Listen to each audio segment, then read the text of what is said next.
Jarvis, drop my needle.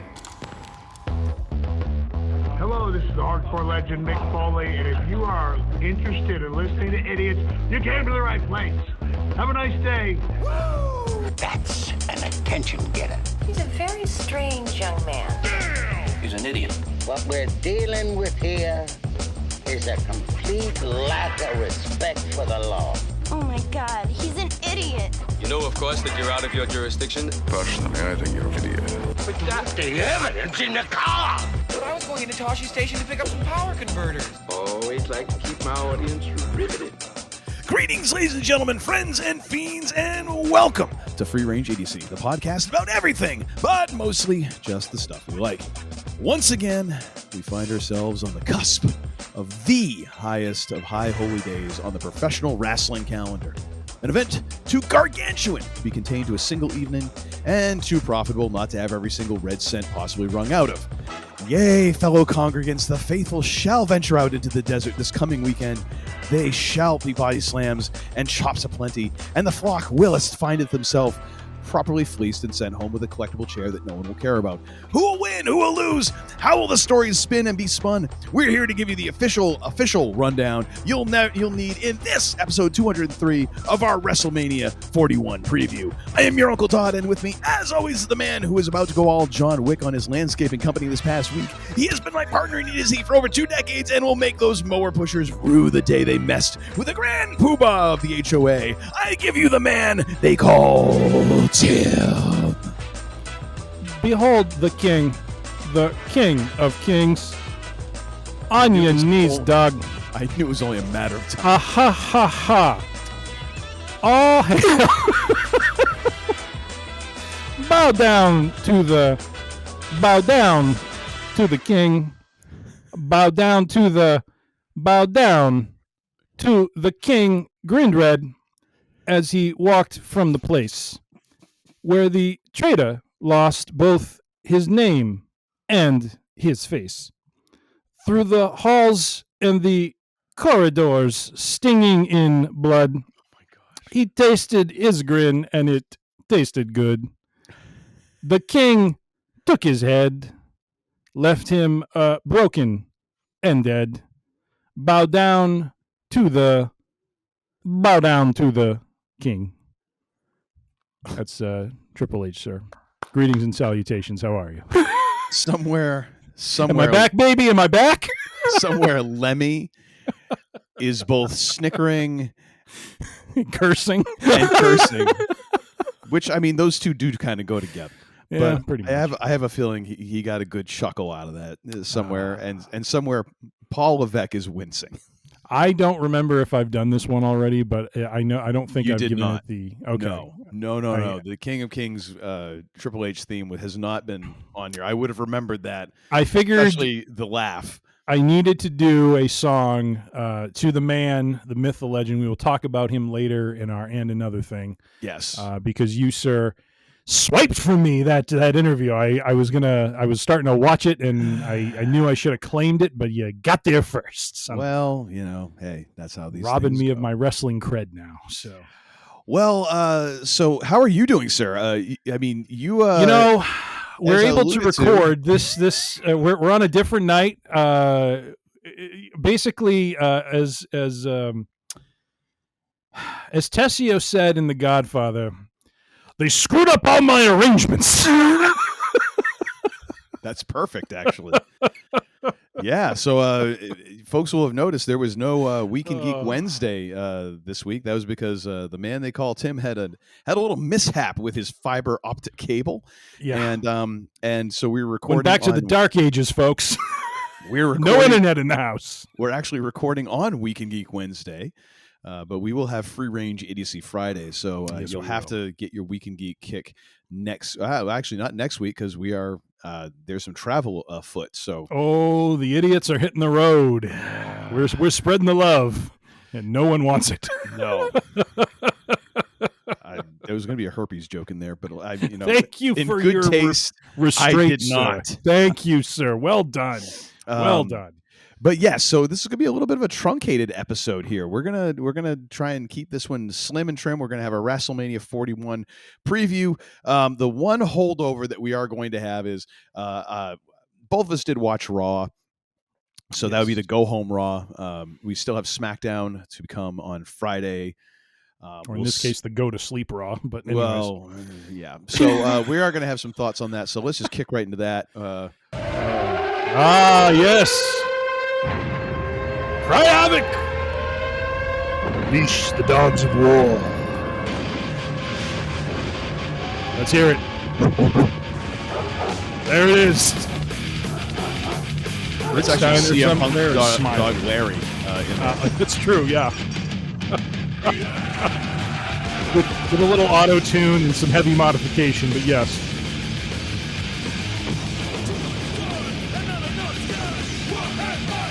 Wouldn't it be great if you could just get like a short video clip and map it to like one of those gestures, so you could take the actual video from that Raw, You're the wicked smart computer guy. Why don't and you could this do out? like this or something, and all of a sudden the fire starts off behind you, and you see Austin walking by. I mean, come on, man. Why aren't you working on this right now? I'll go chat GPT it. You do that. So yes, the Go Home Raw was this past April 14th, Monday. Yes. And let me see, what are my notes here? No, that's not. I've got way too many documents. I got to pull up the roster. I forget or the recap. I don't remember what the heck happened.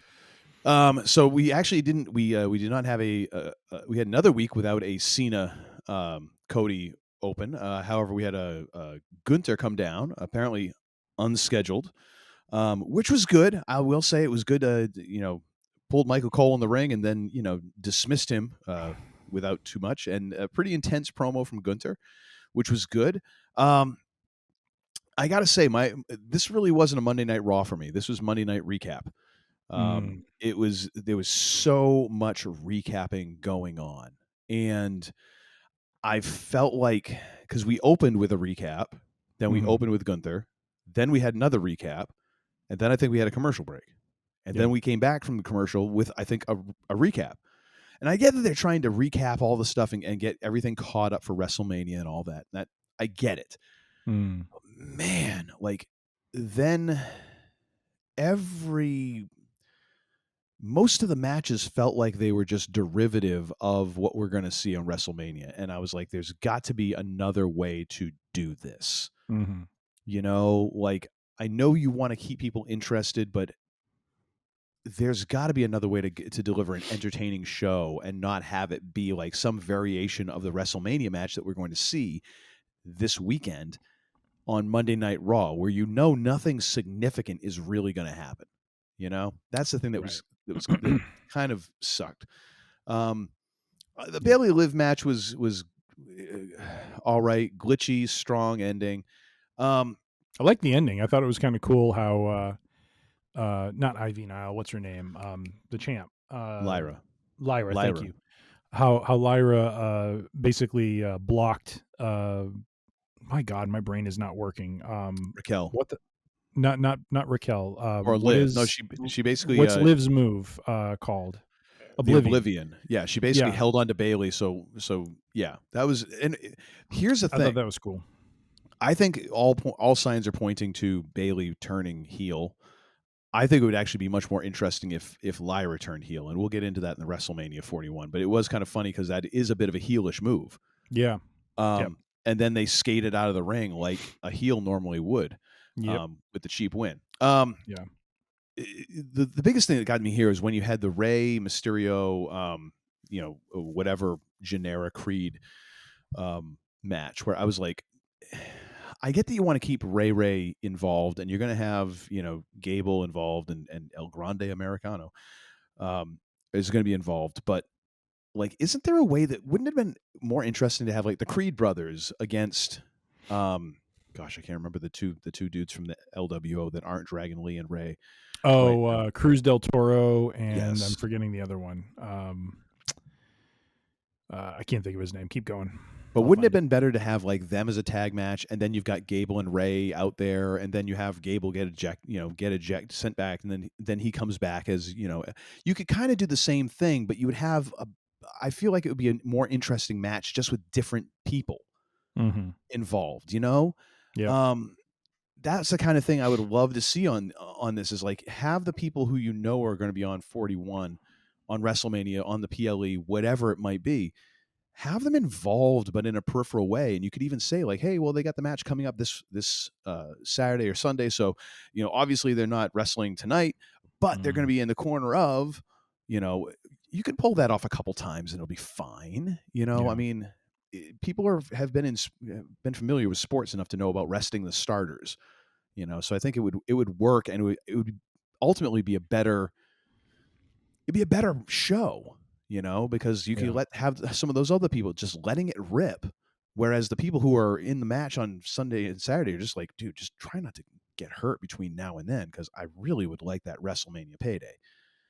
And there's nothing against that. I kind of was hoping a little bit more for the Cross and Styles match. You didn't like it? It was okay, but I kind of was expecting a little more. I thought it was great. It made Cross look like a killer. And at the same time, they told a great story where he's trying to bring the edge out in Styles because he doesn't want Logan Paul to win. Like he wants the YouTuber guy who, it's weird. Like Cross is this comic, kind of bad guy. And I don't want to say comical, but he does have a bit. There's a little bit of hamminess to what he does. There's a little Cesar Romero Joker to him, yeah. And leading up to this match, he was provoking Styles to be the killer that he used to be. Don't go at this guy and put him down. Show that he doesn't belong with us, because we Cross and him work their way the right way through the independents and different organizations, and then they finally landed here. And it's like, this guy was he's a YouTube celebrity who happened to like wrestling, and got into it. And so I love what they're doing with Cross that way. I like that he's the advocate for this sort of position and is trying to get Styles to be like this killer. And I don't know if you noticed, because I didn't notice this on Monday night. I saw this Tuesday. I think it was on Cage Side Seats, or I saw it on like X or something like that. But people showed the moment when Styles delivered the phenomenal forearm that Cross put his arms behind his back. Like he just took the shot, because it's like he's sacrificing himself to bring this side of AJ out. And I'm like, that's such a cool story. And it's like, what a great way, to your point, telling a story on a show before WrestleMania without giving anything, from WrestleMania away. It's a great way to build to the Paul Styles match. So anyways, I happen to like it. I love that Cross got a lot of offense in, looked really strong. Styles came back and it did. It looked like Styles, especially when Cross, feigned an ankle injury and then just cuffed him across the face with a punch. That was great. And then Styles all of a sudden kicks into gear and he starts throwing, the rapid kicks and the spin around fist and, like some things you haven't seen him break out in a while. And it's like, I see what they're doing here, And then Paul comes down and gets one over on Styles. So, but it built interest in the match, and Cross still may be a part of that, even though he's not, in an actual match at WrestleMania. Maybe Styles loses and we see this continue on with Cross, taking something out on him now because he's let all the wrestlers or the boys in the back down or whatever, like there's places where this can go potentially. So anyway, sorry, that was a long rant, but that was a bright spot for me in the show. I really enjoyed the way they did that. I guess I agree with with like 90% of what you're saying, and I like the story. I like the ideas and all of that. I guess maybe part of it was my own expectations. I was really expecting more in terms of a little bit more fluidity. I thought Cross did a great job. It felt like there was a few points where it just didn't flow as well as I'd hoped, and I guess it's partly because I really haven't seen Cross wrestle that much. He hasn't wrestled since last July. Yeah, so and it's he like even says that. I was kind of expecting more, because I remember I think you had mentioned before, and I'd heard, I'd read various things about how this was like one of Triple H's faves and all that, and it made sure he brought him back and all that. And I'm like, okay, cool, this is gonna be good. And I'm like, and I built it up in my head too much. There's definitely a chance of that. Well, Vince took the shine off of him when he came up to the main roster. Yeah. Vince put him in the stupid gladiator outfit and did some stupid stuff. Shocking. Yeah, I know.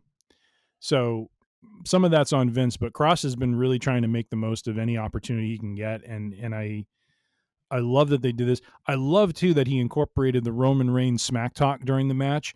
At one point, he goes to put, I think, Styles up on his shoulders or maybe for a suplex, and you hear him say, he's like, "Don't sandbag me, Styles." Yes. Like I heard that and I was like, that was fun. I thought that was great. Right. We getting a little shooty here? What's going on? We need more from Cross like that. So I'm hoping from that match they start to do more with him, because he is so entertaining in this character. He was entertaining. The more and more I go through this, I think I did build it up too much. So that's my own fault. Yeah, that's all right. My next note here, man, Gunther was great at the top, and then all that progress that Jay made last week just flushed right down the pooper. Back to his same old self, back to the same rhythmic promo, back to everything. And it's like, dude, like what changed between last week and this week? Now all of a sudden you're happy because, well, I don't get it. Like that should have maintained, like he should have maintained that same killer edge. And I know you could, the case we made, oh no, he was more intense. Like, no, he really wasn't. The way he played things last week is the way he should have played it this week. Even in the face of Gunther getting angry, he should have actually gotten even more calm and even more cold-blooded killer. Be like, Gunther can get as mad as he wants. Mm-hmm. Judgment's coming for him. And like literally that, like something like that is just so low key and that just makes you go, okay, this is a different Jey Uso. That's what it felt like last week. And I was like, finally, there's some seriousness to this. And then he comes out and he does the same old shtick. Slightly different, but still, like, then like everybody wants him to play his theme music again when he comes out, and he's like, okay, I'll play with the theme. I was like, nope, we're back to the same old crap. Where I was like, my estimation of his match has now dropped again, because I'm like, we're back to the same old stuff. And then of course we had the main event promo, which was the highlight for me of that was actually the Heyman CM Punk backstage moment when we, look at my eyes, what do you see? And Heyman playing it like totally like the naive Rube. And he kind of looks at me, he's like, a cult of personality? I'm like, that's just a stupid thing that they came up with.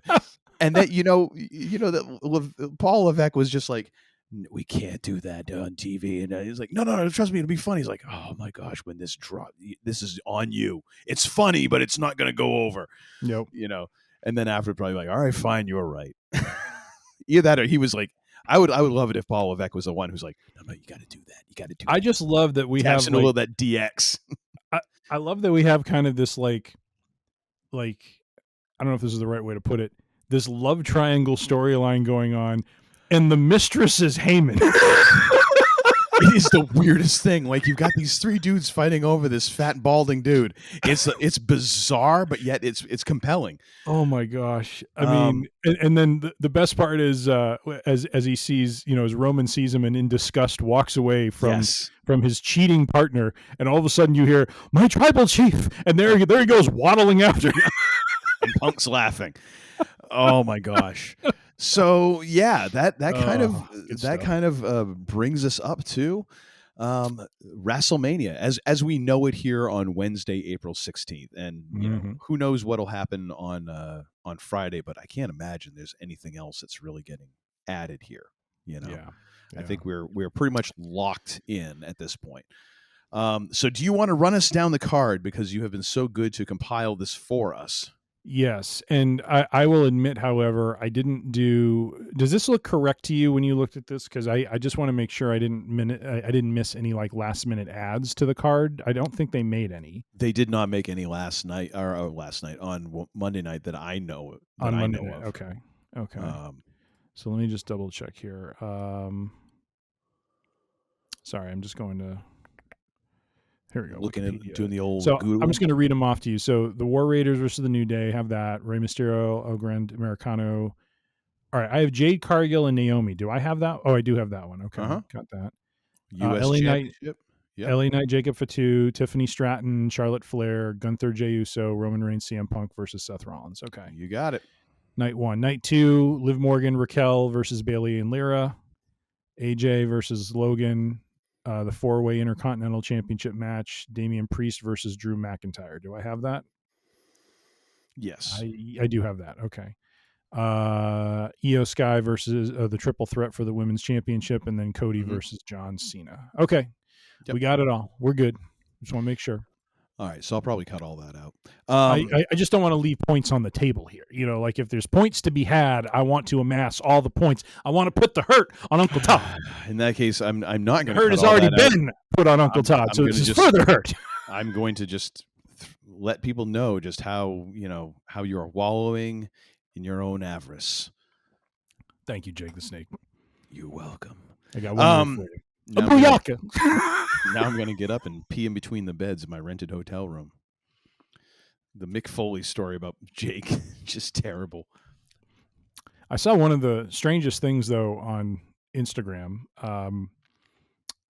Well, there's many strange things to see on Instagram, but in this case, it was a picture of Jake the Snake at a wrestling convention. Apparently with his ex-wife, Cheryl. Yeah. So I guess they're doing signings together, which I'm like, that's interesting. Okay.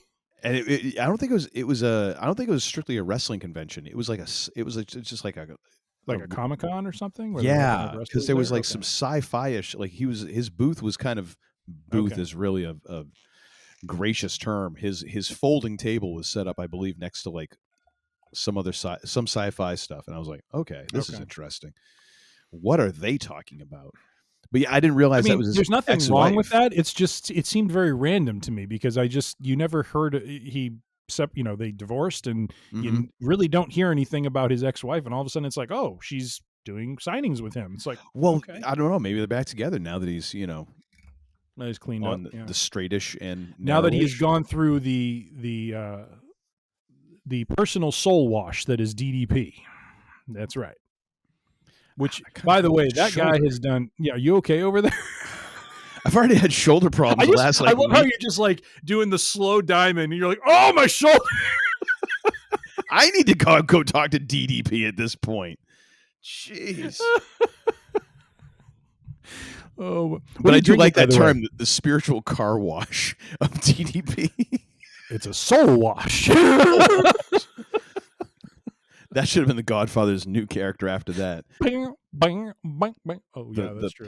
The pimp reverend. There you go. Time for the soul wash.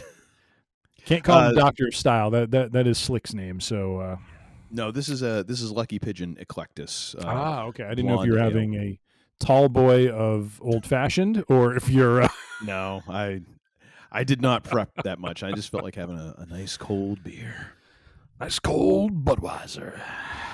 I am about ready for another one though. So, nice. All right. So, where are we going to start here, sir? I'm assuming night one. We're going to start with night one. Just to go over the scoring for this, we are going to select a winner of the match. We are also going to prediction of a star rating, the quality of the match, and then yes, by popular demand, you asked for it. We deliver as always. The ever-present and always coherent and cogent side bets that Uncle Todd and I pull together, which can be as silly and simple as someone's shoelace snapping in the middle of the match, or something more crazy like the return of some long-lost superstar who or in my case the entire TNA Impact roster at the Royal Rumble. So. Which never came to fruition. Thank you very much, TNA. Well, hey, the hot wants what the hot wants. True. All right, but let's kick it off. And what's kind of funny is, will we have a Joe Hendry sighting? There's your side bet. You want to put that in right now for a night one side bet? Say his name and he appears. Night one or night two. Joe Hendry is more of a night two guy in my mind. Well, we'll get there. All right. Go ahead. Go ahead. All right, here we go. Booyaka. First match of the night, or at least we're predicting it'll be the first match of the night. The WWE World Tag Team Championships on the line. The War Raiders, Ivar and Eric versus, or I should say, the Champions, Ivar and Eric versus the New Day, Kofi Kingston and Xavier Woods. We have had chicanery and ballyhoo leading up to this. The War Raiders wrongly accused of a disqualification, even though they were caught wielding the chair. Xavier brought the chair in, darn it, and they were innocent bystanders who were caught by the ref. Who are you going to select in this match, sir, as a winner, and what is the quality of the match you are predicting? I kind of feel like everyone's a loser with this one. Like Why are you saying it that way? It's not that bad. I dig the War Raiders, but they feel very kind of just lukewarm champs, you know.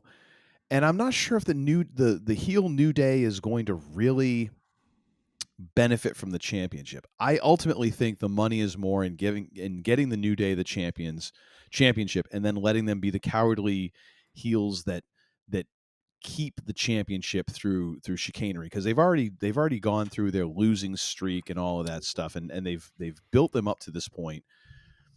And I feel part of that was maybe there was maybe the machinations hoping that Big E would come back and there was something there, but it wasn't.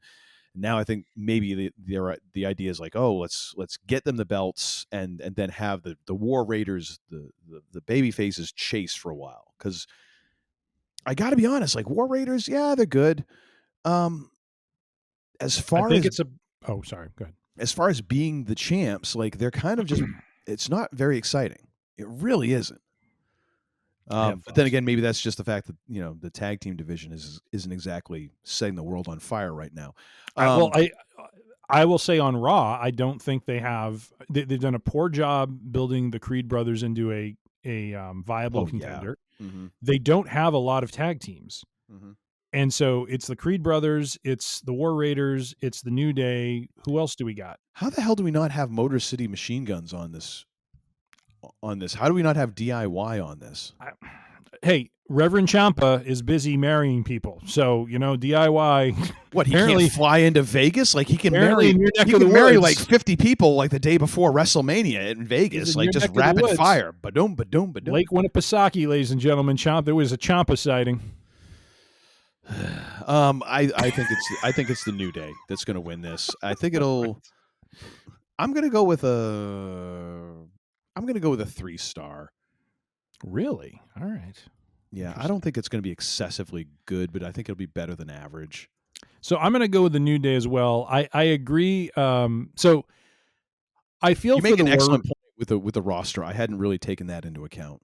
Well, yeah. So I feel the War Raiders. I mean, they did have some. I'm trying to think. It wasn't the Creed brothers. What was the other team that they went against that they were having some pretty good matches against? Is there? The Judgment Day. There was the Judgment Day.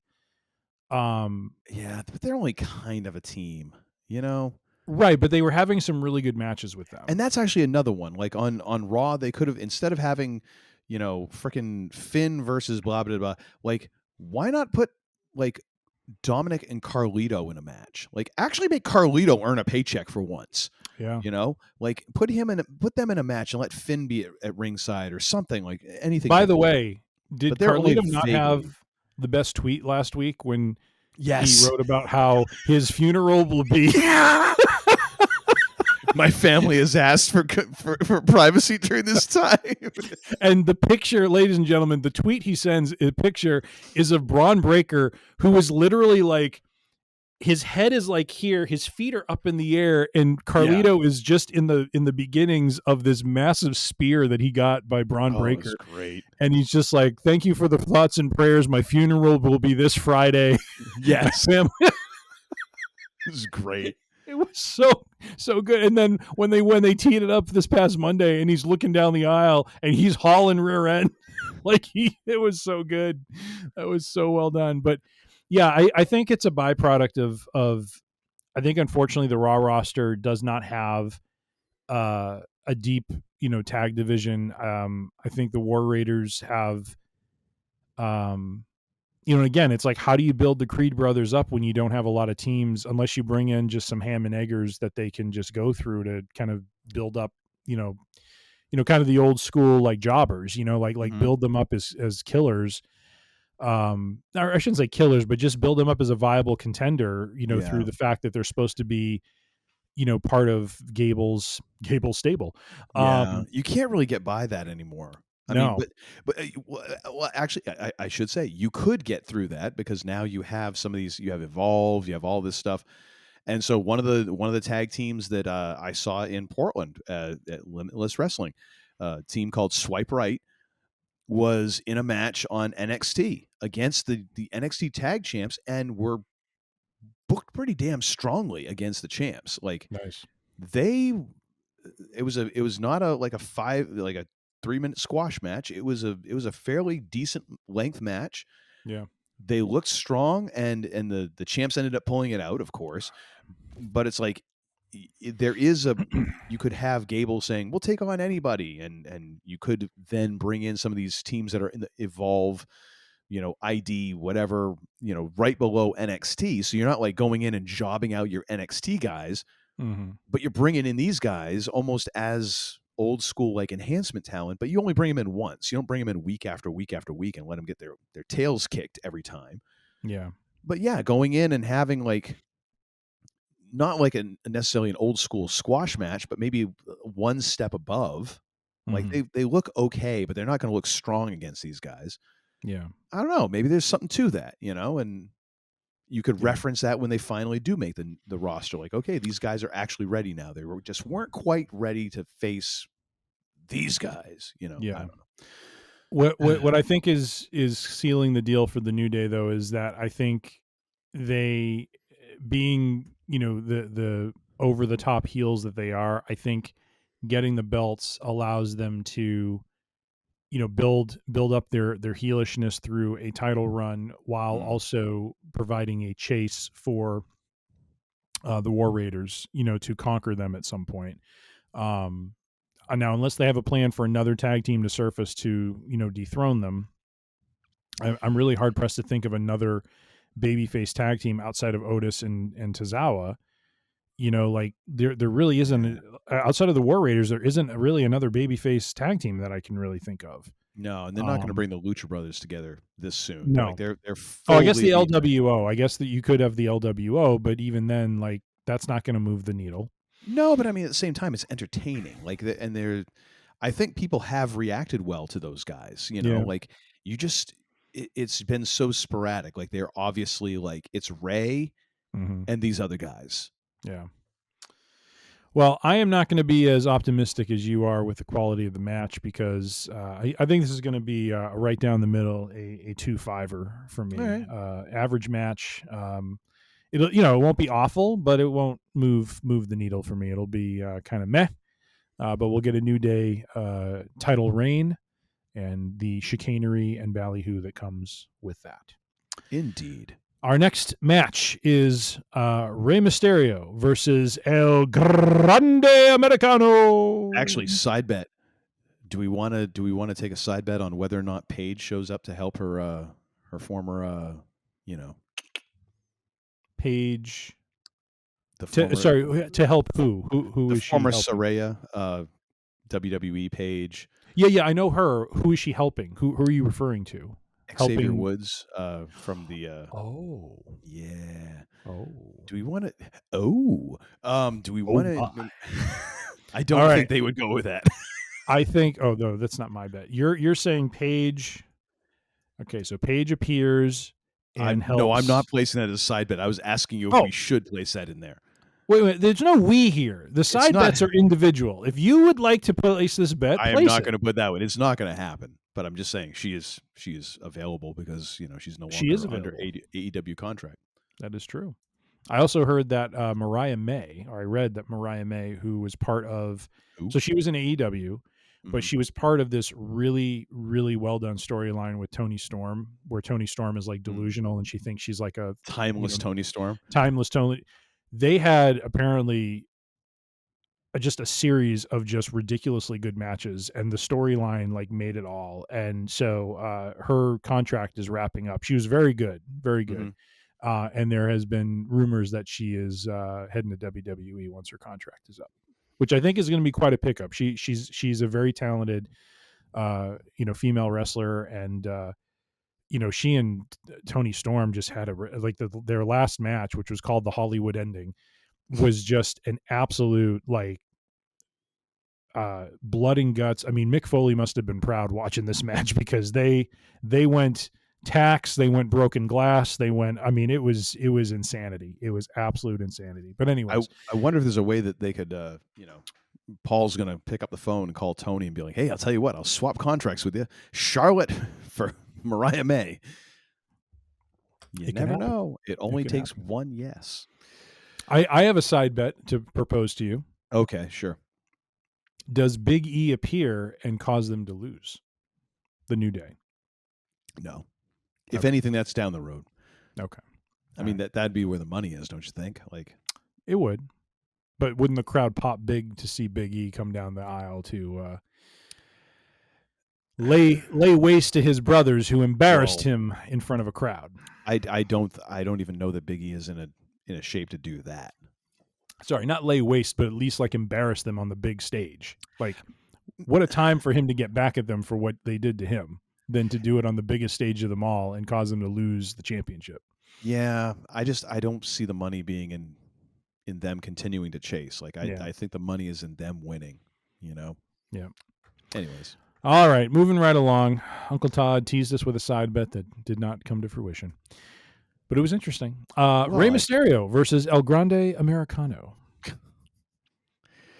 Oh my gosh, the 5-minute version of Stars and Stripes Forever, mariachi style, as El Grande Americano makes his way down the half-mile ring entrance ramp is going to be fantastic. Yes. Do you want me to go first on this one, because you picked first the last one? Yeah, let's try and alternate if we can remember. Yeah, I'm going to go with El Grande Americano. I think this is clearly a setup to build him up a bit more toward the grand reveal that shockingly he will end up being Chad Gable under the mask. But what? I know. The hell you say? I know, but I'm actually going to go. I think I'm going to go 3.5 stars on this one. I think Ray and he can have a pretty good match. I don't want to. Yeah. I don't think it's going to get up to 4, but I think they're going to have a pretty good match overall. And and I think he's going to use the loaded mask to put away Ray. So, what say you, sir? I kind of want to disagree here, but yeah, this feels a little too early for a blow off. Yeah, I mean, it just seems like it just started with Ray, so it'd be kind of weird if Ray wins. It kind of takes the steam out of the character.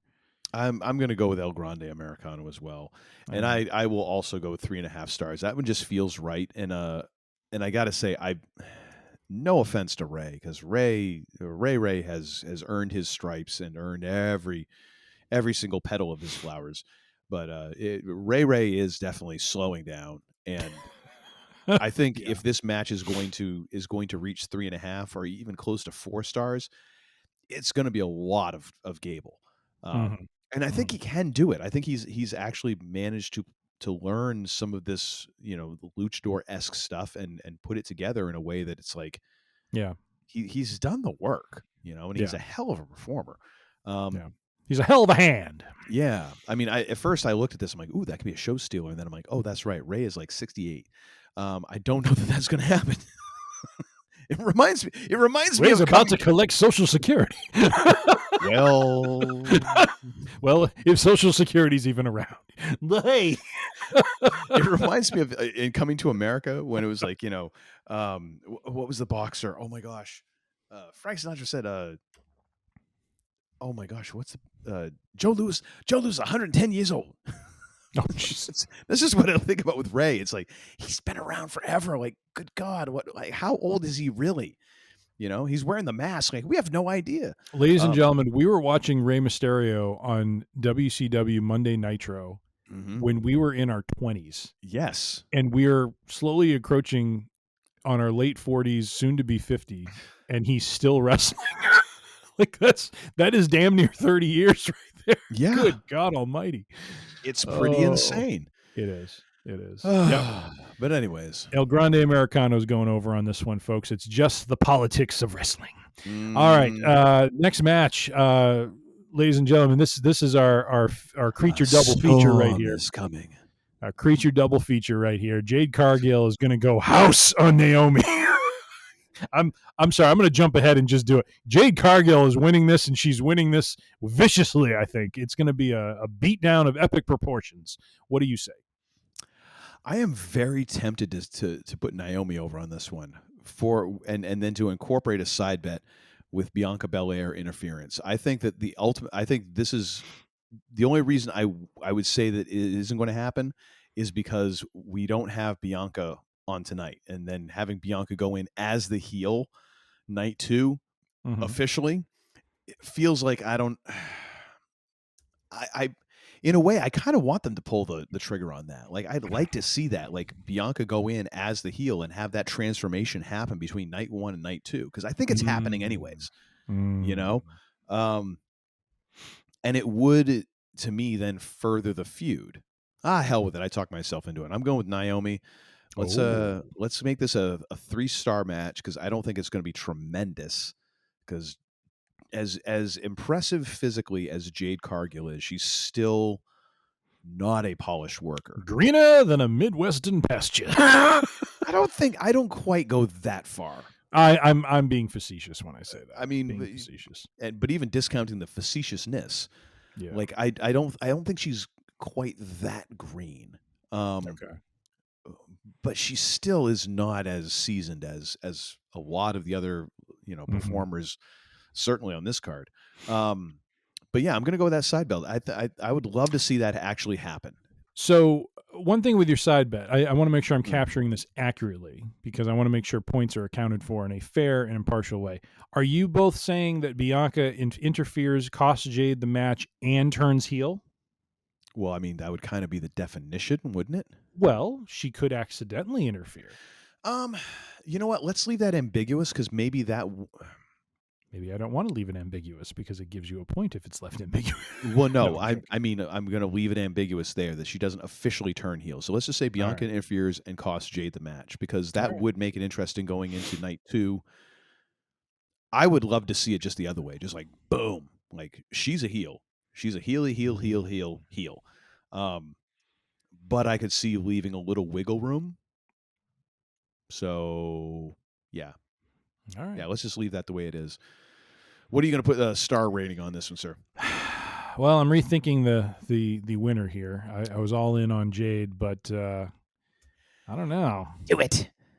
Let the hate flow through you. I agree with your star. Well, I don't know. Maybe this would be more like a. I am being very gracious. I'm going to go 275. This is either going to be average or just a smidge above average. I don't see it going much beyond that, because neither of these two is a strong worker. But I'm going to stick with Jade on this one. I think. You know what? Downgrade me to 2.5. Oh, yeah. I'm not gonna copy your exact thing there, but yeah, I was putting a little too much stock in Naomi, and then I'm like, do I ever really remember any big Naomi moments? No. Yeah. So yeah, let's go down the middle on this. More about the story. So I have not been watching SmackDown religiously and have not been following LA Knight as closely. I mean, I know he regained the United States Championship. I know Jacob Fatu has been pursuing, but I don't have a feel for this story. I know on the one hand, Jacob could, walk away with his first singles title, because he's on this mission to bring a championship home to the family. However, I will throw my side bet in, which is going to be similar to what you just kind of said for the prior one. I'm going to say voices in the head. No, but I'm going to say Solo Sikoa interferes. Yes. And costs Jacob Fatu the match and the championship. It is really amazing how quickly Solo has become Jacob's side piece instead of the other way around, isn't it? Yeah, it is. It's like, in a way, I feel a little bad for Solo in that, like, Yeah, he has gotten lapped a couple of times here, character wise. And it's like, oh man, you seem like, maybe you're kind of a nice guy, but there's nothing really compelling about you. I'm going to pick the champion retaining. I'm going to pick LA Knight, and I'm going to put it 3.5 stars because Jacob Fatu just does some amazing stuff, and LA Knight is no slouch either. I think these two are going to have a great match. But I think because of my side bet, because of Solo Sikoa, and maybe this bodes well for me with Jade Cargill going over if they are the prior match, because you don't want to run the same gimmick back to back. But I think Solo interferes. Now, are you implying that you think because of the shenanigans on SmackDown that Randy Orton could make his presence felt in this match? I feel like it could. I mean, because are you willing to put a side bet down? You've got Randy just kind of hanging out with nothing to do. By the way, I have upside bets to now be 1 point and not 0.5. So I'm just letting you know. You can earn a full point. I didn't even realize it was a change. Well, so I'm gonna go LA Knight. Oh, yeah. Yeah, sorry, I'm not quick on the soundboard tonight. No, you're not. Yeah. There it is.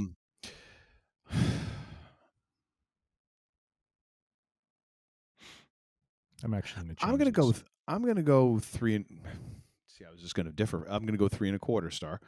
No, 3.25. And a quarter. Sorry, I thought you said 3 thank quarters. you, sir. I'm gonna go with a little Randy Orton. Well, the thing is, like, I'm gonna say Randy Orton is there to back up LA Knight. I'm just gonna leave it at that. I don't know if he's gonna be the difference maker, but I think that there could be, because Solo's gonna be there for Jacob, and people pop for Randy like crazy. So why not? All right, I'm going to go with this too. Randy Orton backs up LA Knight. Oh, you mother! Well, But you wouldn't bite on the Page one, huh? Nope, not biting on that one. I just can't say I blame you. Not without a penicillin shot.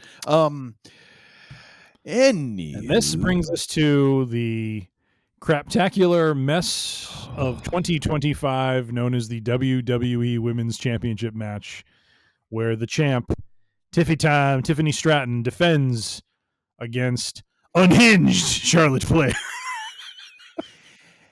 I'm sorry, off the chain Charlotte Flair. Is it any of those really, or is it just like desperation at this point? This whole thing just has all of the above. Yes. Yeah. No. It's definitely desperation, and it feels like it's burning. It feels like it's desperation that was left on high for way too long. Mm-hmm. Oh my gosh! At this point, man,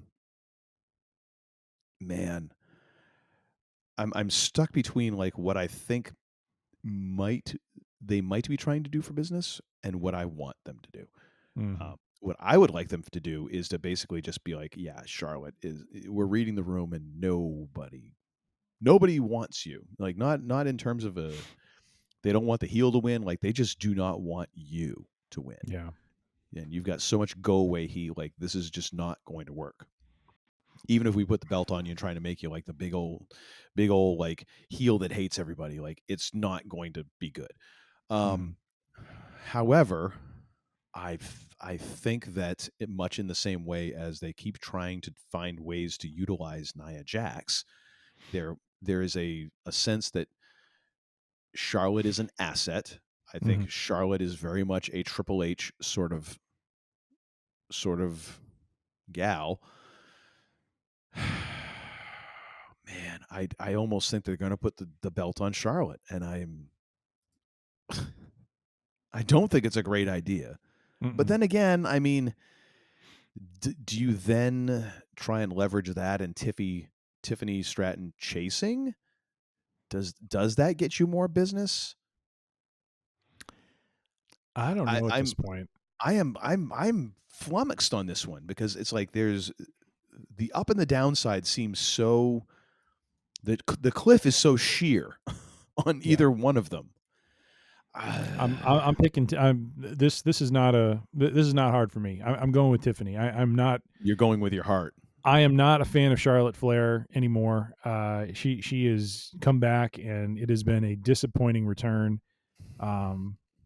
If there is something to the unprofessionalism going on, I think that's ridiculous. And so I just I'm done with her. I'm going with Tiffany. I'm going with the future, not the past.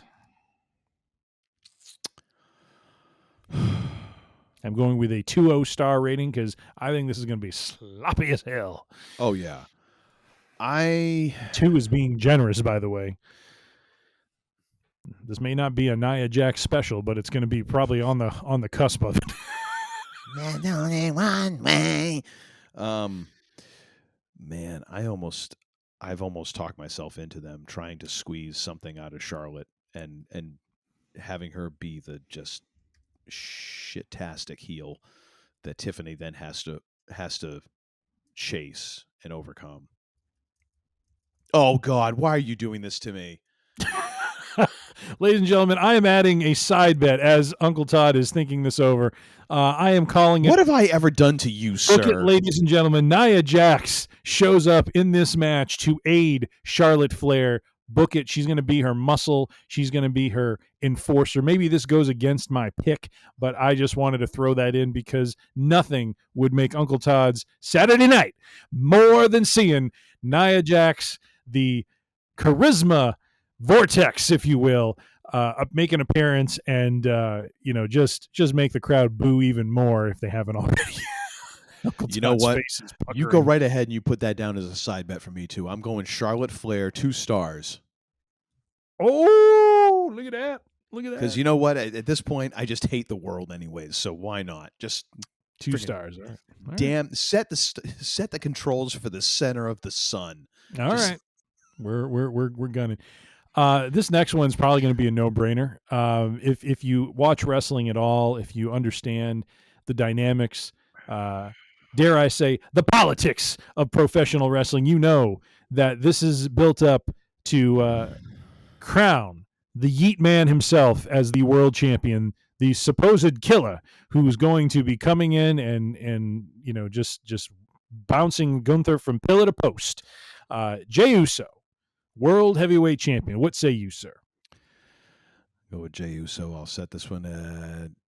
Oh, God, you are being so optimistic. I'm going Jey Uso 2.5 stars. It's Gunther. I think Gunther can carry him to a three-star match. I'm giving 2.5 of those stars to Gunther. I'm giving 2.5.2. 2.52 stars to Gunther. It's going to be all Gunther. When you say it's Gunther, I'm like, I know. That's why it's not a 0. Good Lord. Yeah, World Heavyweight Championship. I don't see a scenario where Gunther comes out as champ. I think he's dethroned, and Jey Uso begins his reign of terror as the real main event. Jey Uso. Well, actually, there is some irony. He's main event Jey Uso, who's not quite main eventing. Yeah. Thanks to CM Punk. Maybe that turns into a thing. Has he been in a main event yet? I don't know Ever? if he has. I think with Roman he has. Oh, well, he and Roman have had a couple. Then isn't that just lovely? Speaking of, we now come to the main event brought to you by Shmuley. Roman Reigns versus Seth Franklin Rollins. Sorry. Well, that's good. That's good too. Seth Franklin Rollins versus Charles Montgomery Punk with Paul Heyman. By the way, Charles Montgomery is the name for Mr. Burns from The Simpsons. I think that's where I got it from. Oh, okay. That works. But it just happened to match the initials of CM Punk. But yes, Charles Montgomery Punk being led down the aisle by none other than the wise man, Paul Heyman. This is our main event for night 1. What say you, sir? Didn't I go first last time, or did you go first? No, I kind of railroaded over you on okay. this last one and just said Jey Uso, and we just kind of went with it. So I am going... At this point, I you know what? I'm just going to hell with the leaderboard because at this point, like if I'm playing with that, then I'm I'm going to act scared all year. I don't care. I really just don't care. I mean, the chances are the world is on fire. We're all going to go, everything is going to hell. I might be in El Salvador in 2 weeks. Who knows? So vacationing. Oh my God. Okay. Chances are I'll be looking for bail money. Let's face it. You make your pick.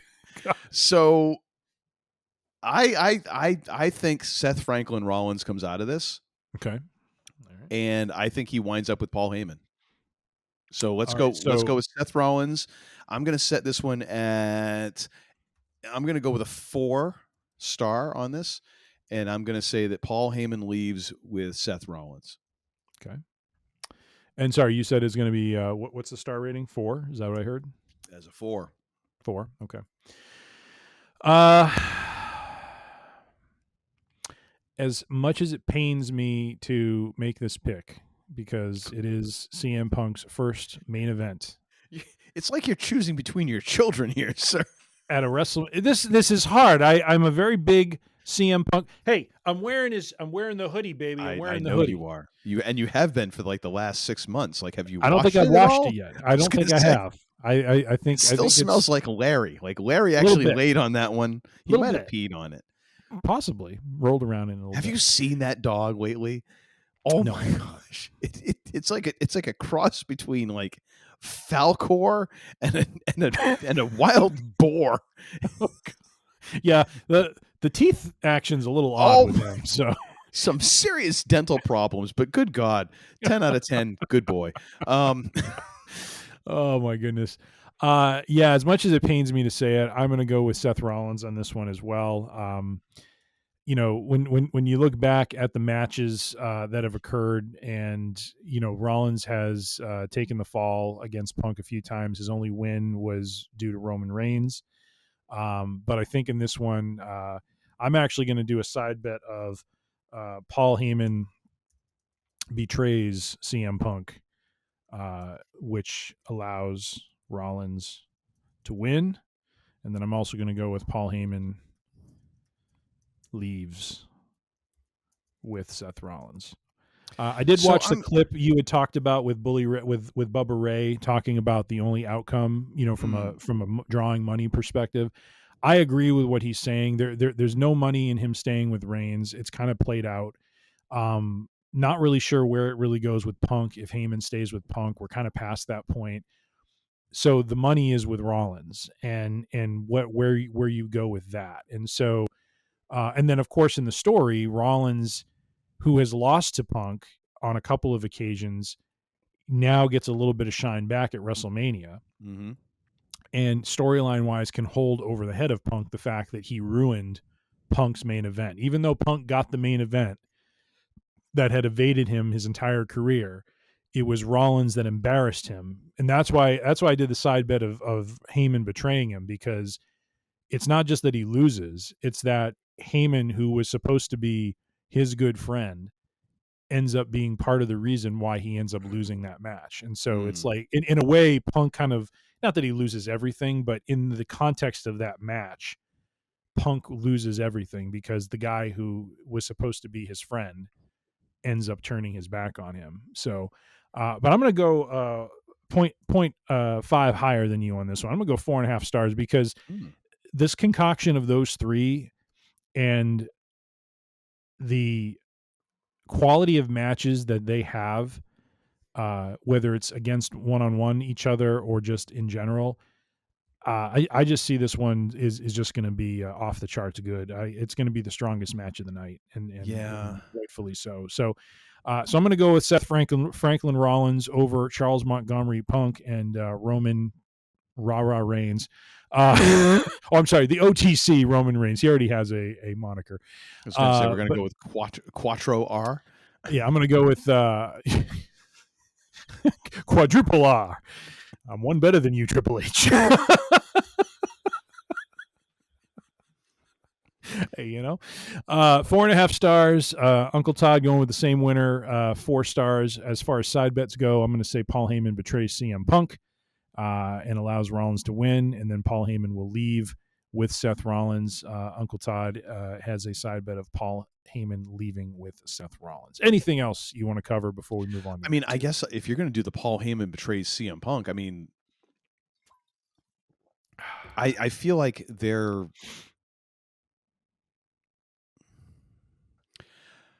You know what? I will raise you, sir. All right, go ahead. No. Go ahead. What are you going to say? Say it. Say it. Doesn't mean it becomes I'm just trying to think of how this is going to play out and what is, because he can really only, well, not really. I'm gonna raise you one here, and I'm gonna say Paul Heyman betrays Roman Reigns and CM Punk, because there is money in him. Like, he would still be a face betraying Roman Reigns first. Okay. But then if he goes against Punk, then that is going to turn him heel, because then he's now defaulted to Seth Franklin Rollins. So I'm gonna see you and raise you one. If this plays out, I will have a contentious argument to have with you about whether there's any state of Heyman betraying Roman Reigns. I think there. When I say that, I mean I believe that there is going to be something that he does, because I believe that it would pop if he were to do something that would then it would result in injurious, stuff happening to Roman Reigns because of just what happened this past week. I will prepare my debate and argument. You do that, sir. Happens. You do. All right, that's night one. Do you need to take a potty break? I was just going to ask you. I think it's an opportune time for an intermission. So all right, let's all go to the lobby at this point, or the Wiz Palace. Strangers in the night. I'm just going to sing. What are you doing in your bathroom, sir? I'm singing, intermission music here. That's all. I'm just sitting here. I'm not going to the bathroom. You're going to the bathroom. I'm not here to judge. You do what you're going to do. Yeah. Well, you. A few moments later. So thank you for the fact that I was listening to Strangers in the Night as I was having a tinkle. Really didn't need that for a soundtrack. Yes. All righty. So here we are back now at night 2. Welcome to night 2, ladies and gentlemen. Night 2. Strangers in the Night. A booyaka. Behold the King of Kings. All right. Starting off, now I don't know if these matches are going to go in this order, but this is kind of how I envision booking the card. So WWE Women's Tag Team Champions Liv Morgan and Raquel Rodriguez defend against Bayley and Lyra Valkyria. Both you and I, and actually I'll just drop this into a side bet before anyone says anything. Bayley is turning heel. Or I should say Bayley turns heel, and we can add more if you would like, but I think you and I are both agreed. I think that's the way we're heading, but I would really, really like to see Lyra turn heel. I mean, that would be different. That would be different. I think ultimately Liv and Raquel hold on to the championships. Hang on one second here. There's just there's no way to scratch underneath. You okay there? Apparently I got some fleas. It's like, wait, hold on one second. Pretty much. I just had to get that. It was I could literally not think of anything else. I get it.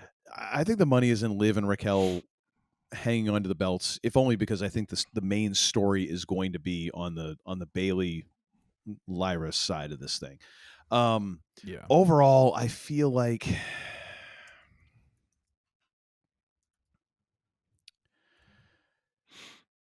I'm looking at a 2.5 star thing here. Like, Lyra's green. Raquel is not exactly the most fluid of workers. Liv is in her prime. Bayley is still great, but I think is a step slower. So you've got all that working there. I'm actually going to go with this with a side bet because I'm just going to try and manifest this thing into existence. I'm going to say Lyra turns heel. Oh, because I'm hoping that the Bailey bit was a head fake. Okay. Because I think people still dig Bailey. Like, I don't understand what the money would be in turning Bailey heel when Lyra is the one who is just like so lukewarm. Like, there's no heat for her one way or the other. And I get like, oh, they're trying to build her up and this and that and the other. It's like, there's nothing compelling about her aside from the fact that like she's young and she's the first ever, IC champion, women's IC champion. Yay. Like, and what? The money is in the fact, or the story is that Bailey has been losing matches and she's getting frustrated. And she started to show that frustration when Lyra beat her in the title match. And so I get what you're saying. Could have been a head fake. You're right. Mm-hmm. Could be a head fake. But I think it's they're slow burning a simmering frustration that Bailey has with not getting ahead more and achieving what she thinks, she deserves. And I can see this turning into a situation where they have a third IC championship match where Bailey ends up winning the title from Lyra, and then Lyra goes on the chase for it. Maybe, like at SummerSlam or something like that. So that's where I'm going with it. I think Bailey turns heel. You are entitled to your wrong opinion with Lyra turning heel. I think you're actually more like, again, I'm literally trying to make this happen because you're trying to will this into existence and to quote the great LA Knight, good on you. So I'm here to help. That's right. All right. Next match, I'm going to enter a side bet of Karrion Kross interferes. Oops. Hold on a second. On behalf of who? Because I have thoughts on this as well. That's a good point. I'm going to say he interferes on behalf of AJ. And then I'm going to say Karrion Kross costs AJ the match. And Paul wins. That's going to be my side bet. So I'm going to go with Logan Paul winning. Who are you going? You're having your cake and eating it too here, I see. Okay. What do you mean? How's that so? All right. So I'm going to go with Logan Paul as well. Okay. Because I think this feud could have some legs to it beyond just like this. Yep. I think that there is a decent chance that we see Karrion Kross interfere and that he has been pulling the strings all along for Logan Paul. Okay. So just given what his gimmick is. I see. So you're going to say Karrion Kross interferes on behalf of Logan Paul? Well, I'm trying to think because I think the way that it would work best, and I don't know how to actually phrase this in terms of story. I think he would interfere on behalf of AJ Styles, cost him the match, and then ultimately like show that he's turning on AJ. Oh, so what you're saying is Karrion Kross is aligned with Logan Paul. Yeah, let's just go with that. That's the cleanest way of saying it. Okay. Do you want anything about him interfering or costing AJ the match? No, because that really is the big difference in what we're saying. So I'll go with that. All right. What's your star rating on this one? I'm gonna go 3 3/4 stars because Logan Paul is a highlight machine. He's a heat magnet. And Styles can still go. So there's going to be some moments in here that will make up for maybe some meh in betweens. I think there's going to be enough in there that's going to boost this above what I would normally consider a really good match. Okay. Oh wow. I'm gonna go 4 1/4 because this is AJ Styles. This is Logan Paul. This is WrestleMania. these two are going to put on a show. This is going to be one of the stronger matches for night 2, and I'm going to give this 4 1/4. I'm going to give it a little so there you have it. What proof is that bourbon you're drinking over there? This is Wild Turkey 101, so we're having in the triple digits. Gold. We're going 3 bills on the proofage. Next match. And again, this is interesting. This is one that I'm aware of, but I really have not seen a second of footage for. Because aside from the slam on the car window. Aside from the slam on the car window when Punk walks by and kind of just shakes his head and laughs and walks forward. The one of City, 5 AEW references in one week. Yes. Yeah, I sent Uncle Todd a reel from Instagram that basically highlighted all the different references that have been flying around with AEW. It's kind of crazy. Anyways. But this is the Sin City street fight between Damian Priest taking on Drew McIntyre.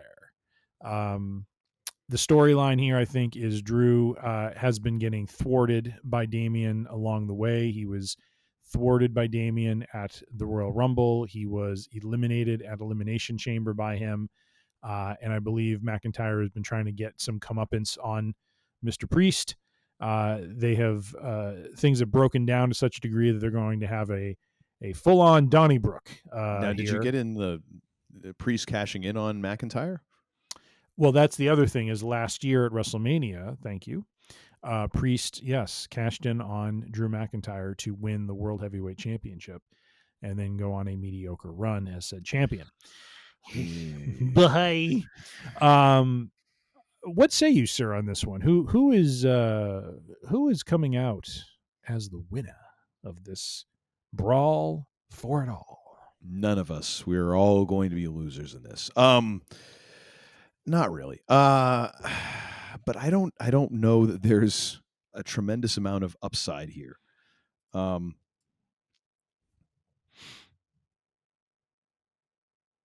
does none of the above work as an option? All right, ladies and gentlemen, because of his waffling, I'm going to put Nia Jax as the winner. It's not waffling. It's like I literally just don't. I kind of see like McIntyre is maybe the better option, but I feel like McIntyre has been on the losing end more than Damian Priest. So I think wrestling politics would dictate that McIntyre gets the win here. Yeah, that's what I'm going to base my pick on. Is the typical history and politics of wrestling. Yeah. The heel has been getting thwarted. The babyface will make a strong stand, but it won't be enough. And Drew finally gets his flowers, his laurels, if you will. Even though he sits on them. I'm going to go with Drew McIntyre. Let's call it 2.5 stars. I think this is going to be because these freaking you're going 2.5 stars on this, really? Because hardcore matches can be kind of the thing of like, oh yeah, and he thwacked him with a kendo stick like 8,000 times, and it just ends up being like, oh man, I'm starting to sound like Cornette here. I was gonna talk about the furniture and everything. God, what the hell is happening to me? I gotta stop watching Uncle Corny. One day the show's gonna start with Uncle Todd start singing, not doing his normal opener, but basically being like, "God damn it!" Pretty much. Oh my These goodness. kids are using the furniture too quickly. They're not pacing the match. No, never mind. I feel like I need to pause the show and just really reflect on myself here. I need to pour a drink at this point. Good Lord. Well, actually, hang on a second. Let me see if this helps. Nope, still there. All right. Yeah, I'm good. All right, fine. I'll bump it. 2 3/4 stars. 2 3/4. What do you? Did I hear you ripping like paper towels? Like, what do you got going on over there? Well, when I do the pour, it kind of goes down the side. So I try to clean the bottle up so it doesn't like drip bourbon on my desk. You're supposed to lick that. You know something, sir? I've had about enough of it. In slow motion for the camera. All right, so you want to go 2 seconds? That's how we get the views, sir. That's how we get the views. It's all about the clicks. Come on. Oh my God. I got nothing. No, I got something. Booyaka. All right. If only y'all had heard the joke I dropped on the man they call Tim right before we started recording. No. Not good for air. Not good for air. Good God Almighty. I'll drink to that. All right. Yeah, I'm going to go 3 3/4 because this being a street fight, I think it's going to be Slabanaka. All right. Next match. Sloppy knocker, maybe. The Intercontinental Championship, a fatal. Is it a fatal 4-way? First one who pins, right? I think. Yeah, I mean, it's not an elimination. I don't think. No, it's first. Okay. But we have the champion, Braun. What was it called when they had the 3-way dance where it was progressive? Yes. Okay. I wish they would do that more often. Like, I feel like there'd be so much more drama to that. I find those, yes, they have done those. They don't do them very often, but when they do them, I think the match is much more interesting because, it becomes a survival sort of match where who has the stamina, who has the, fortitude to get through the match, as opposed to just whoever gets the first pinfall or submission. So, well, and especially this one, because you got two of these, you got a 3-way and a 4-way. Yeah.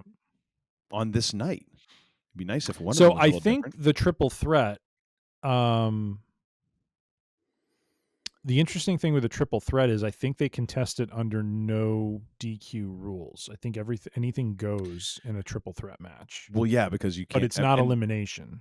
Yeah, and same with the 4-way because you can't have countouts.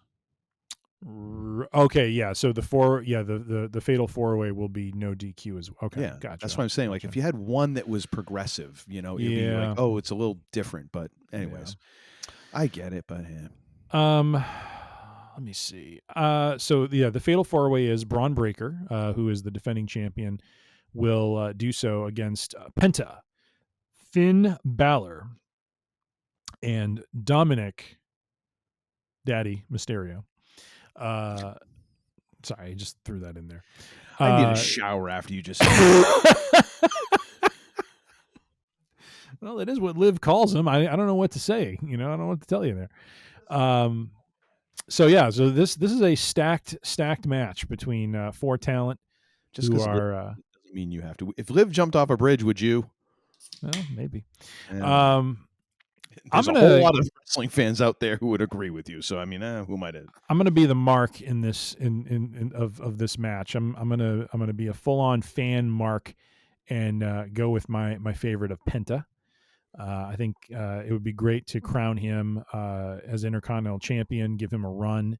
I think we need to get Breaker freed up from the IC belt and moved on to world title feuds. I think he is a fast rising star, and I think they need to start positioning him, going into next year's WrestleMania as a main event player. So I think it'd be really cool he's had a great run. He had a great run with Sheamus, which really, kind of highlighted his toughness, and he's had some good defenses overall with others. But I think we're just at a point where let's put it on Penta. I think people are really high on his character and him as a singles competitor.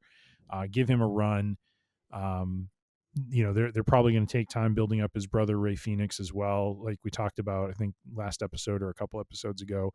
They're not going to put him and his brother together for a bit. Let that simmer. Let the two of these guys grow independently and as individual competitors, and then bring them together at a later point in time when there's some real money and value to them coming together and either making a run at the tag belts or going after two folk that are giving them a hard time. But I'm going to go with Penta on this one, and I'm going to go 4 stars because I think this is going to be a real interesting match with some high flying and some all out craziness. If it is, as we hope, a no DQ match, there could be some interesting furniture broken out, so as Uncle Corny would say. But I'm going to go Penta, 4 stars. What are you going to do, sir? So I think the money here is for Penta to take it. But I would differ. I don't think that you necessarily free up Braun Breaker. I think that you then extend this feud a little bit. You have Braun Breaker maybe chase for a little bit until he gets distracted with something else, or maybe he gets the belt back and then loses it to someone else. I don't know. I think the one of the stories coming out of this is you're going to have Finn Balor and Dominic, come to loggerheads at some point here. That's going to blow up, and maybe please, dear sweet baby Jesus in the manger, can we have some sort of thing happen with the Judgment Day that either dissolves it or changes it into something that's somewhat relevant in the name of all that is holy? That's all I'm asking. So I think that you have that friction there. That is kind of a launching point or a furtherance of that story. So then that leaves Penta and Braun to kind of do their own thing. I think there's some good money to be made there. The one caveat, the one retort I would have to your assertion that Braun Breaker needs to be freed up for bigger things. He is a rising star. He is still very one note here. Like that is the thing. Like there's got to be some sort of niche that he can fill here besides being. So is Goldberg. True, but I mean, they also like established Goldberg right out of the gate, like, and it's also a different time. You know what I mean? Like we've kind of seen those guys because I mean, what you saw Goldberg, and then what in the intervening time we had like what Ryback. You've had a couple of other guys that are sort of like that, like just a big imposing dude who just mows people down. It's not that impressive anymore. And you know what? Honestly, Braun Breaker can be more than that. I just think that there needs to be some seasoning to his character. If not to his work, to his character. Like it needs to be broken in, and there needs to be some history with it before you actually anything really significant happens. So I think Penta goes over. I'll agree with the 4 stars because I think this could be a glorious clusterfuck. So I'll go with that. Okay. Yeah. All right. And let me see here. So you add your side bet. Did you want to also get in on that action with Finn Balor? I will, yeah, because that is going to happen. And the side bet, ladies and gentlemen, is Finn Balor and Dominic Mysterio. I shouldn't say whoop on each other during the match. Can they even really turn Finn babyface though? Because they would have to, right? Like it would have to be, or are they going to try and turn Dom babyface? Like, can that even happen? Possibly under the right conditions. Let's just stick it to they whoop on each other because I don't even want to try and untangle who's the face and feeling that. And our antagonists after the match. So, and what I mean by that is when they leave the match, they are at each other's throats. Like It is not a question, will Dom and Finn be able to coexist? They are clearly on a road of separation. So I just want to call that out. Yes. As well. Agreed. All right, we got 2 more matches, and we're going to wrap this gun up. WWE Women's World Championship triple threat match with the champion, Io Sky, versus Bianca Belair versus Rhea Ripley. I went first the last one. What, sir, is your thought and bet on this one? So before we get to my thought and oh gosh, my pick on this, well, no, I want to reference something. Right. Sorry. That a certain somebody said apparently on his podcast. So Kevin Nash says, well, I'm not going to go in the editorializing above that, but let's go with the actual quotation. This is Kevin Nash speaking on Click This. The women's triple threat match at WrestleMania 41. It's horrible in my estimation. I don't want to see Io. I want to see Rhea and Bianca. That's it. Sky is too diminutive. She doesn't have the fluidity. Her striking, I don't think it's believable. She's okay with her feet, I guess. She does well reversing moves, but it's just all that high spot stuff where they go off the top rope, and it looks like Rhea can crush her. So,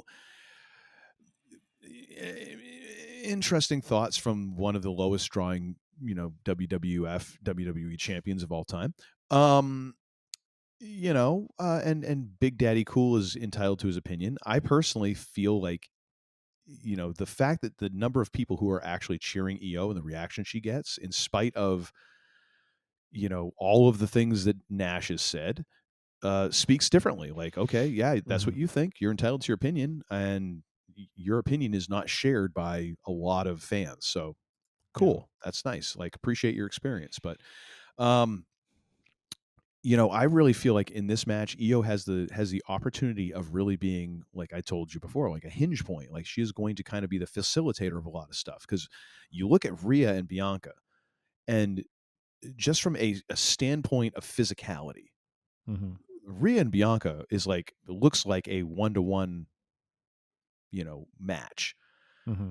Those two are are two of the more physically imposing people in the women's division, and they are equally athletic. And yes, Io seems like the odd person out in that scenario. But that also means that Io is then automatically the most interesting person in this, because she is the wild card. Like, she's going to be doing all the stuff that these two aren't. And the fact that Rhea and Bianca is she is like a selling ninja, is one of the things that I think is most impressive about her. And that's saying something, because she is a 5-tool player. Bianca is also really good at selling. So, I mean, just the fact that she can do that high spot stuff and then they can sell it really well is going to make this match a contender for like the show stealer. Yeah. If done well. I think that there's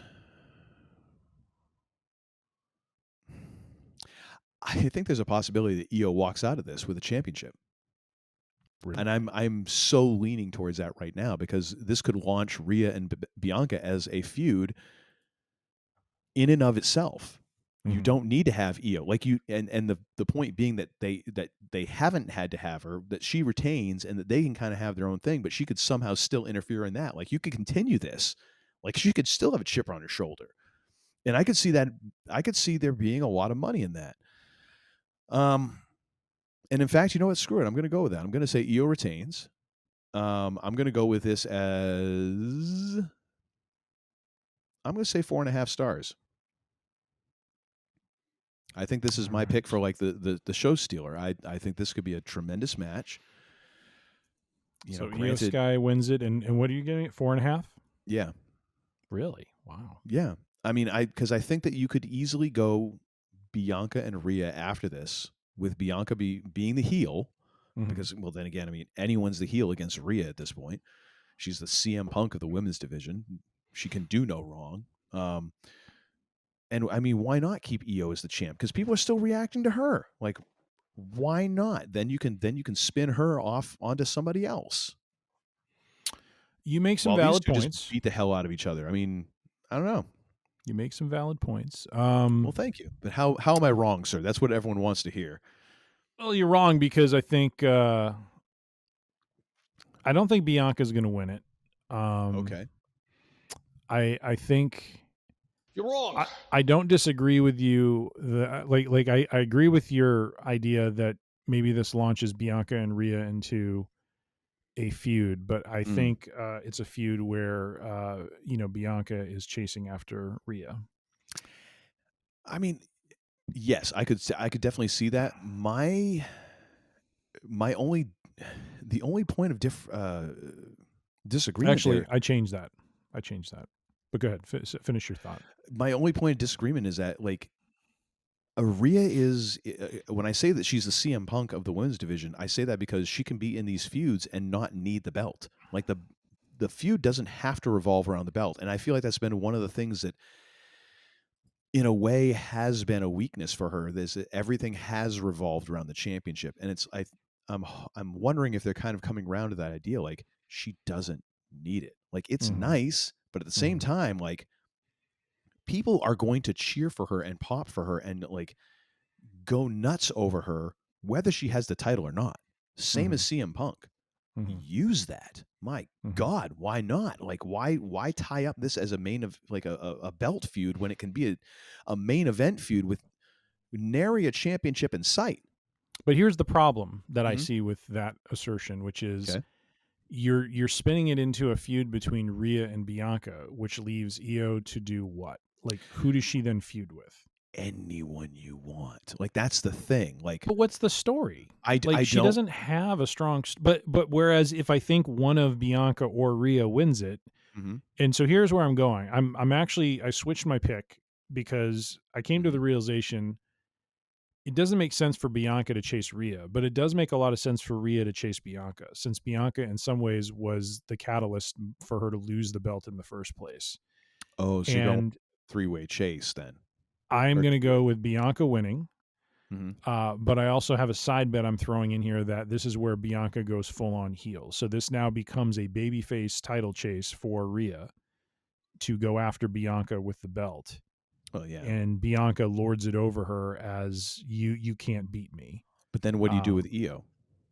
I think Kairi Sane comes back and she and Io go off and do a tag title run of some kind. See, to me, that's where I feel it's weak, because I feel like you have a lot of support for Io, which to me is like, it is a little weird, because I'm not that familiar with Io Sky. Yeah. I'm just not. But to see the reaction to her is like, oh, wow. Okay. Like she's a really good worker, but I'm like, I don't necessarily get the connection, but I don't have to. Like, you're not supposed, like, not everybody connects to every performer. Yeah. So that's why I look at it like, okay, maybe it's a returning Kairi Sane. Maybe it's a returning Asuka. Maybe it's whoever. Maybe it's Alexa Bliss. I don't know. But I mean, it gives you opportunity to then like spin Io into another feud and elevate somebody else. And these two can go off and still have matches that everybody's going to watch. Everybody's going to talk about. They're going to draw money. And you can, it's that Paul Heyman idea of like, hey, I've got one main event and, I've got two main eventers. Then I'm going to have them work with other guys. And that makes them main eventers. Now I've got 4 main eventers. Now I'm going to have them work with and kind of spreading that around. That's what I'm looking at. I see. It may not happen. This may be just me trying to make, shit happen. Who knows? Uncle Todd, you can have your land of rainbow and sunshines, but the cold hard truth is Bianca Belair is turning heel. Well, no, I will take that away as well, because I mean she is going heel. All right. Like whether it's night 1 or night 2, Bianca go heel, especially if she's going to continue to work with Rhea, because then I mean she's a de facto heel anyways. Yeah, Rhea could hit her with an international object every single night, and people are still going to cheer her like the babyface. You might as well just embrace it at this point, because again, Rhea just.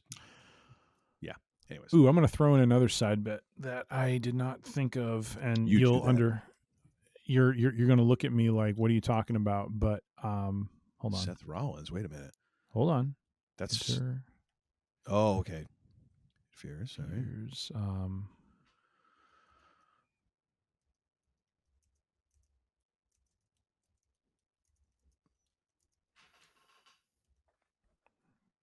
So I just wrote as a side bet, ladies and gentlemen, that Seth Rollins will interfere. We're going back to the Sin City Street fight. I forgot to throw this in. I will explain momentarily. Seth Rollins interferes on behalf of Drew McIntyre and helps him win. All right. I will explain as we get into this match. The last match, the main event of night 2. Yes, just let it be. Just let it be. How do and we I will have explain to explain a guy from night 1 interfering on a mid-card match in the middle of night 2, and you have to wait until the end of the main event for night 2? Just trust me here. Trust me. I don't have any trust in you. How far into that bottle of 101 are you? Just trust me. All right, here we go. Undisputed WWE out of straw at this point. Kind of. Undisputed WWE Championship with the champion, the American Nightmare Cody Rhodes, taking on the retiring and heelish John Cena. Oh God, that's gonna be stuck in my. He's a bad man. Oh, do we have that? You took it off the soundboard. I did. What? You know what? Although I'll spin this around. Instead of wrestling has more than one royal family. Could we get Cody come down to the ring to this? American dream. That is fantastic. With like a full-on like polka dot trench coat. That would be great. That's right. Working hard with his hands. There it is. Oh, very nice. Yes, I did take it out. I'm your huckleberry. Sorry. Anyway, I've only got 10 spots. I've got to like dance around this crap. I know, but don't you have the sound files right there on your computer? You just upload it super quick. It's like bam. Hey, I don't have access to the soundboard. Otherwise, I'd do it myself. I gotta rely on you. And believe me, that's not an easy thing to do. Oh, there we look. It took you less than 30 seconds to do that. Protest. The protest. Oh, you done did it now. Yeah, you done did it. Chaos, you should have put this one in the vault, man. Should have put this one in the vault. They not ready. They don't know what's coming, man. Oh, we gonna drop this on his right ass. here. Y'all ain't ready for this. Y'all ain't ready for none of this. Your boy's a bad man. Then when you're raiding the streets, make them clap a rapper skirt. They be dropping a gun. Shock the world, now I'm standing alone. I flip fools like them clamshell cellular phones. You can't help but nod your head to the track. The water down rap, we be taking it back. Give it to me straight. Ain't no chasing. Give it to me straight. Oh, there's a little silence in there. Like, was that like edited? Was there a cuss word that John Cena said? All right. So yes, where were we? Undisputed WWE. Event. If it's undisputed, what's all the fighting about? I ask you. No one's ever been able to answer that properly. The American Nightmare, Cody Rhodes versus John Darth Vader Cena.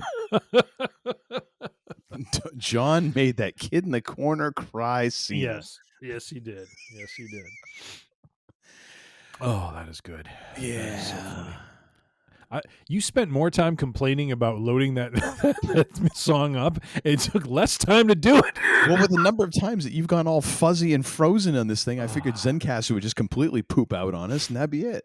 Well, watch now. Now that you've done it, maybe everything moves more smoothly now. It might. It'll be like a greased fart. Fair enough. All right. Or a weed whacker through your fiber optic cable. Good God, don't go there, please.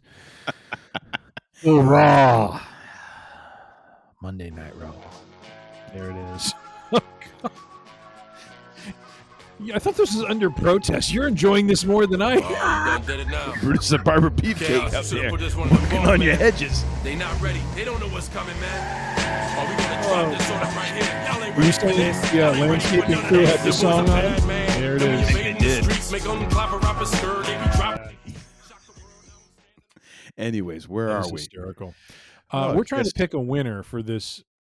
Trying to pick a winner. You've barely even announced it, so what? Don't get all uppity with me.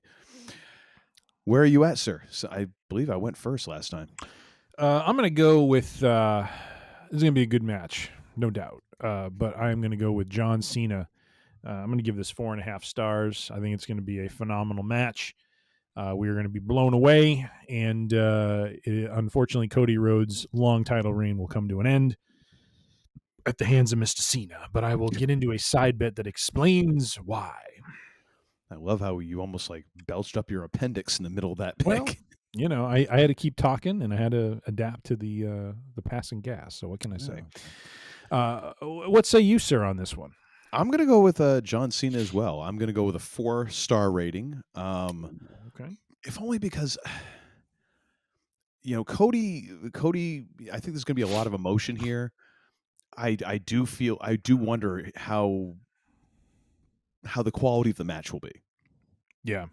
Because, I mean, God, you got to give John Cena credit for doing what he's doing. You know, even though he's a part-time guy, but he is putting himself out there and saying like, hey, this is the last time, last year, all that, and putting himself in this place. And, you know, he's got the bald spot and everything else. Dude's still stronger than a fracking ox. What does that have to do with anything, the bald spot? Because you look at that and it's like, oh, I'm sorry, I didn't mean to touch a sore spot there. But it's not a sore spot. I'm just trying to understand what it has to do with, like, you know, his age and being in the ring. It's like, yes, yeah, it's because a cosmetic thing. I'm more impressed that he takes bumps at his age than anything else. It is one of those things, because if you look at the rest of the John Cena package, like if you squint a little, you're sort of like, I can still see John Cena. Mm-hmm. And then you see kind of that and you're like, oh, he done got old. And ain't nothing wrong with that. Like you know, we age. That's the way human beings are. And I'm all in favor of like aging gracefully and aging, you know, as healthily as possible, but you're still aging. Like it's just going to friggin' happen. Like we joke about it all the time, hurting ourselves in the gym and all this. But it is one of those things where you're like, oh, that's right. And it just means that like he's not going to be as good as prime John Cena was. Mm-hmm. So I just kind of wonder if I think emotionally the match will be great. I just don't know from a work rate if I'm gonna be like, it was a little bit, it was a little hitch in the giddy up. You know what I mean? So I'm not willing to go like 4.5. 4 is still a hell of a match. You know? Yeah. I still think it'll be one of the better matches of the night and of the event. But unless we forget the significance of this win, he will have surpassed Ric Flair. He will be the 17-time world champion. And Ric Flair has stated that he will not be there because he's apparently still under a contract to AEW, like one of a billion people. I'm surprised that we don't have contracts with AEW at this rate. Tony Khan, give us a call. Yeah, I mean, who's I joking with? We were talking about at band rehearsals tonight. We were talking about Buckethead, and someone was like, "Oh yeah, weren't they with Guns N' Roses?" I'm like, "Yeah, he was." But to be in fairness, like I was like one call away from being in Guns N' Roses myself. Like I think everybody was in Guns N' Roses for a little bit during the making of Chinese Democracy. It's like, oh yeah, by the way, yeah, I was in Guns N' Roses for a month before Axl fired me. Oh, did you go to the studio? No, I never did. You know. But no, I think the money here is in John Cena winning, and then Cody chasing for the rest of the year. Yes, like I think that could be a compelling story, especially if they are actually trying to pull together that like pay-per-view in Boston in December, and you could somehow make that John sees the light, sort of thing. But yeah, no, I think that's the way it'll go. And I feel like after last year's Avengers Endgame ending, I feel like we're headed toward and it wouldn't surprise me if they did it this way. Not that I think their creative is run like Marvel, but it does kind of make sense to, rather than treat WrestleMania as always, the Hogan finish with the hero always going over. There is more interest if you treat it like a duology and have 41 be a darker ending. And I'll get into what I think my darker ending is going to be.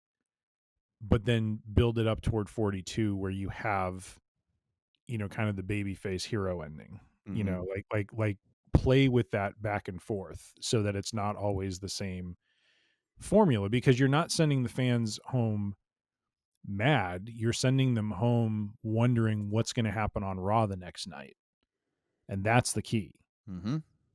Last year we wanted to see Cody with the belt after this like ridiculous, and I don't say ridiculous in that it was foolish, it was a spoils what's the phrase I'm trying to think of, a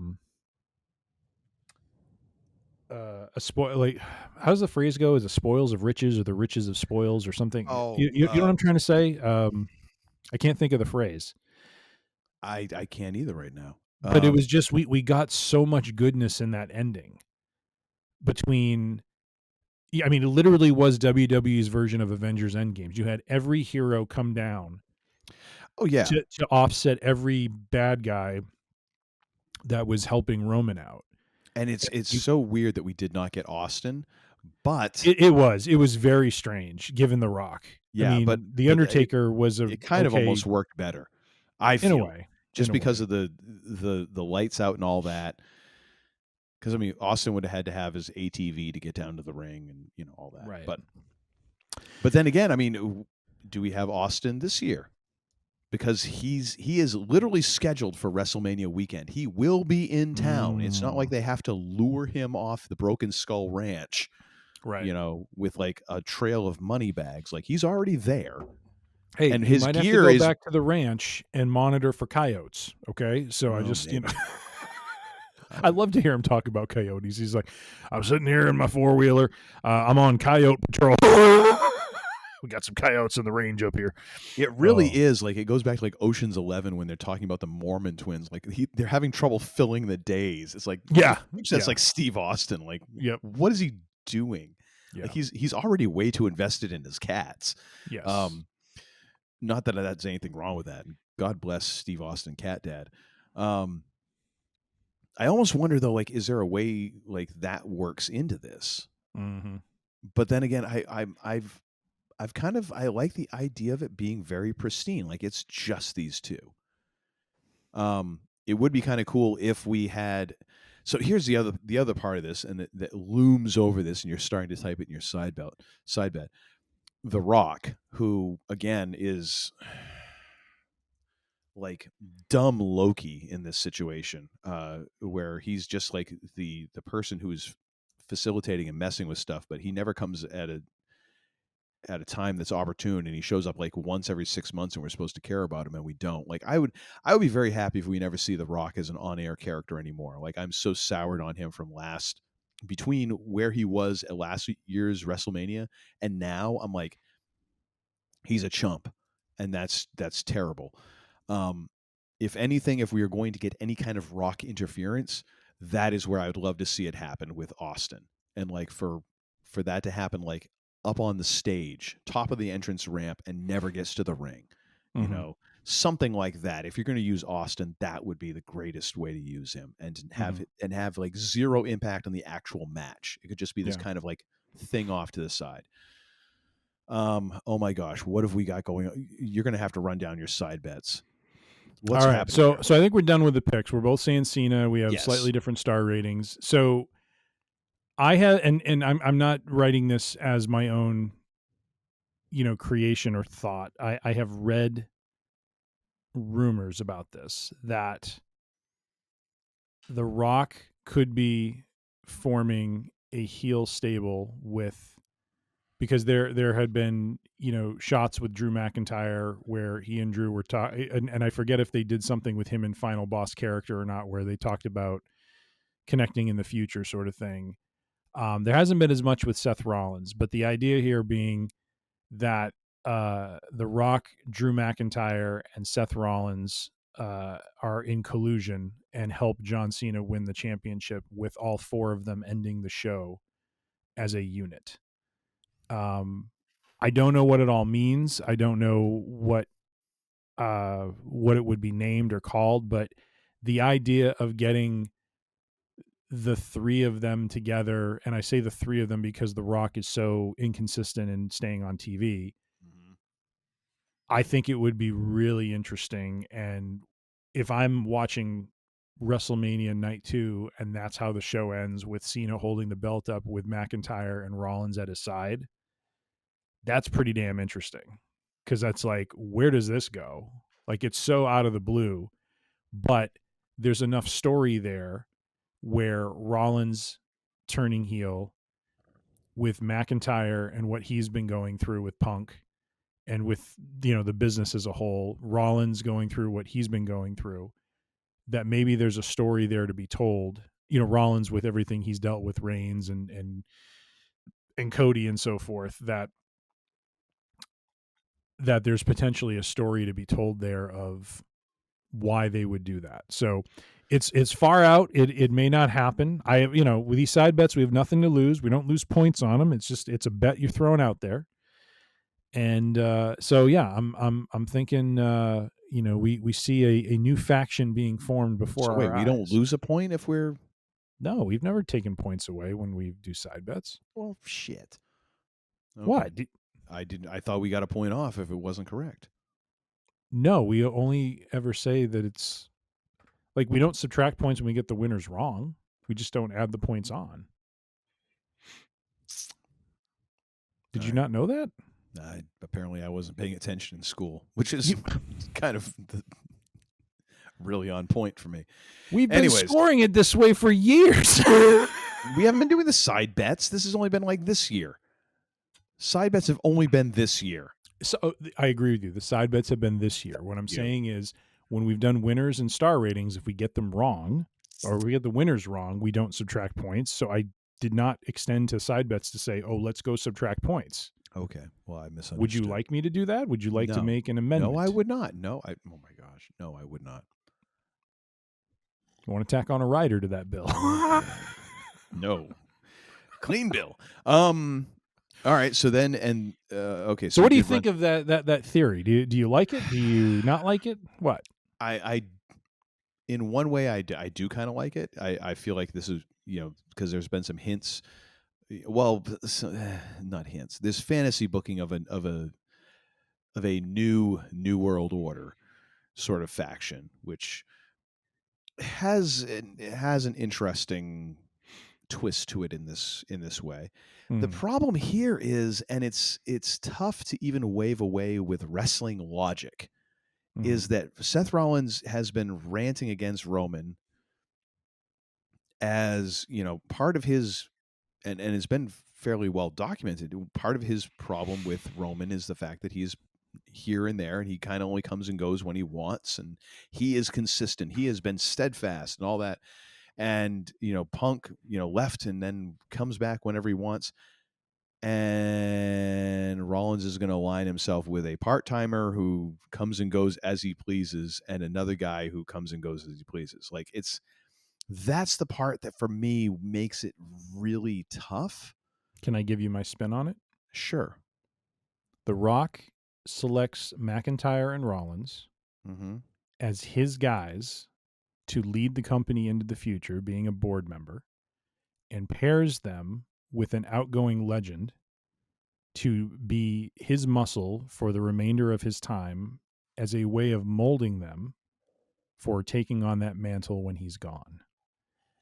Rollins is discouraged and disillusioned by the way the company had embraced Reigns and the way that the roster embraced Reigns when he came back, and has decided to go south because of it.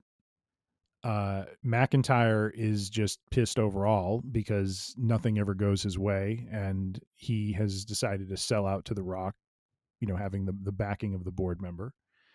And then you have Cena, who sold out to The Rock so that he could have his last run in the sun by selling out to The Rock. So it all comes down to selling out to The Rock to better oneself. That is the common thread between the three of them.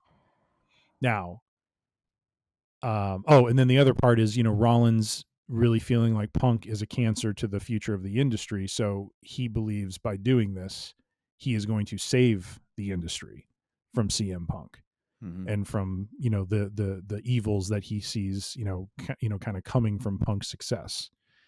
So that's where I can see a lot of logic behind grouping them together.